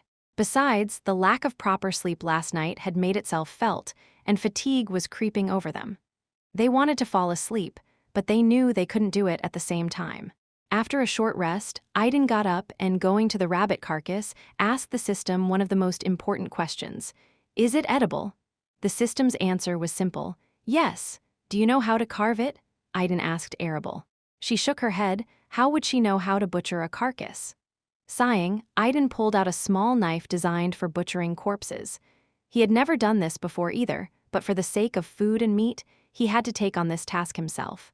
After making sure that the rabbit's blood had not completely clotted, Idan wanted to make an incision in the neck and hang the rabbit from a branch of a nearby tree using a rope found in the storage. However, he stopped and thought about it. "System, can blood attract monsters?" asked Idan, remembering that in their world, predators could smell blood from a great distance. "Yes," the system replied. "Damn it, what should I do? Is it possible to use meat without releasing blood?" asked Idan, cursing. The system suggests storing the corpse in storage. Inside it, the corpse will not deteriorate and the blood will not clot. In addition, the system offers to purchase a monster carcass cutting service in the trade function. You can also sell unnecessary monster parts to the Supreme Merchant system for system points. After hearing the system's suggestions, Idan felt some embarrassment, realizing that he had completely forgotten about these options and had not even considered them. This only confirmed that they had no experience of surviving in such conditions. The system suggests this because the hosts need to leave this place at the moment, and they don't have time to do the carving on their own. In the future, the system recommends that hosts learn how to carve carcasses themselves and not rely solely on the system. The system continued. Idan, taking into account the system's words, touched the rabbit's body with his right hand, which had a ring on it that served as the key to the storage space. He put the corpse inside. After resolving this issue, he returned to Arabel, and they both decided to get away from this place and find a place to rest. The sun was still hanging over their heads, and they had plenty of time before it disappeared below the horizon again. Moving with difficulty, they found a small cliff with a waterfall. After carefully examining the surroundings, they did not notice anyone alive nearby and decided to settle down here for a rest. They didn't have the energy to set up a tent and other things, so they agreed that Arabel would rest first and Idan would stand guard. Arabel took out a small bag, put it on the ground, and having settled down comfortably, immediately fell asleep. Idan, in order not to fall asleep himself, decided to slowly set up a tent. He pulled it out of his backpack, not straying far from Arabel, and began to install it. He already knew how to do it, but due to fatigue, the process took a long time. After the tent was set up, Idan decided to check his status. He discovered that his status hadn't changed much after the battle. The first thing he noticed was that his relationship with Arabel had increased from 12% to 15%. Along with the increase in their relationship score, the percentage of the unique exchange of stats, skill, increased from 10% to 12%. The increase wasn't that significant, but Idan was still happy about the progress. But most of all, he was surprised by the changes in the main stats. Previously, all of them were equal to 50, but now they have been redistributed among themselves. The inscription in the process of adaptation appeared above the name main stats. His updated status looked like this: partner, Arabel Morgan, attachment 15%, unique feature 2. The paired system, exchange of stats, currently 12%, unavailable main stats, in the process of adaptation. Level 1 strength, 53 stamina, 54 dexterity, 45 intelligence, 50 mana 48. There was nothing new in the list of abilities, except for mental link. Idan was sure that Arabel's status was not much different from his own. Idan was still wondering how they could level up. No matter how many times they asked the system about this seemingly most important issue, it remained silent. There were many contradictions in the system. On the one hand, she was generous with questions and helped them. On the other hand, she also remained silent on simple and important questions, as if she herself decided what to answer and what not to answer. And when it came to how to become stronger, she preferred to remain silent, leaving them to deal with this issue on their own. Idan and Arabel made sure that the system did not have a clear algorithm. It was as if she was living her own life and answering their questions when she was in a good mood, and when she didn't want to, she was silent. Idan could barely stand on his feet, and after a few hours, thanks to the potion Arabel had taken, she felt better and was able to wake up. The sun had not set yet, but the first signs of its approach to the horizon were already visible. Idan wasted no time entering the tent and, leaving Arabel on guard, fell asleep instantly. They both knew that it would be just as difficult for them to fall asleep that night as it had been the night before.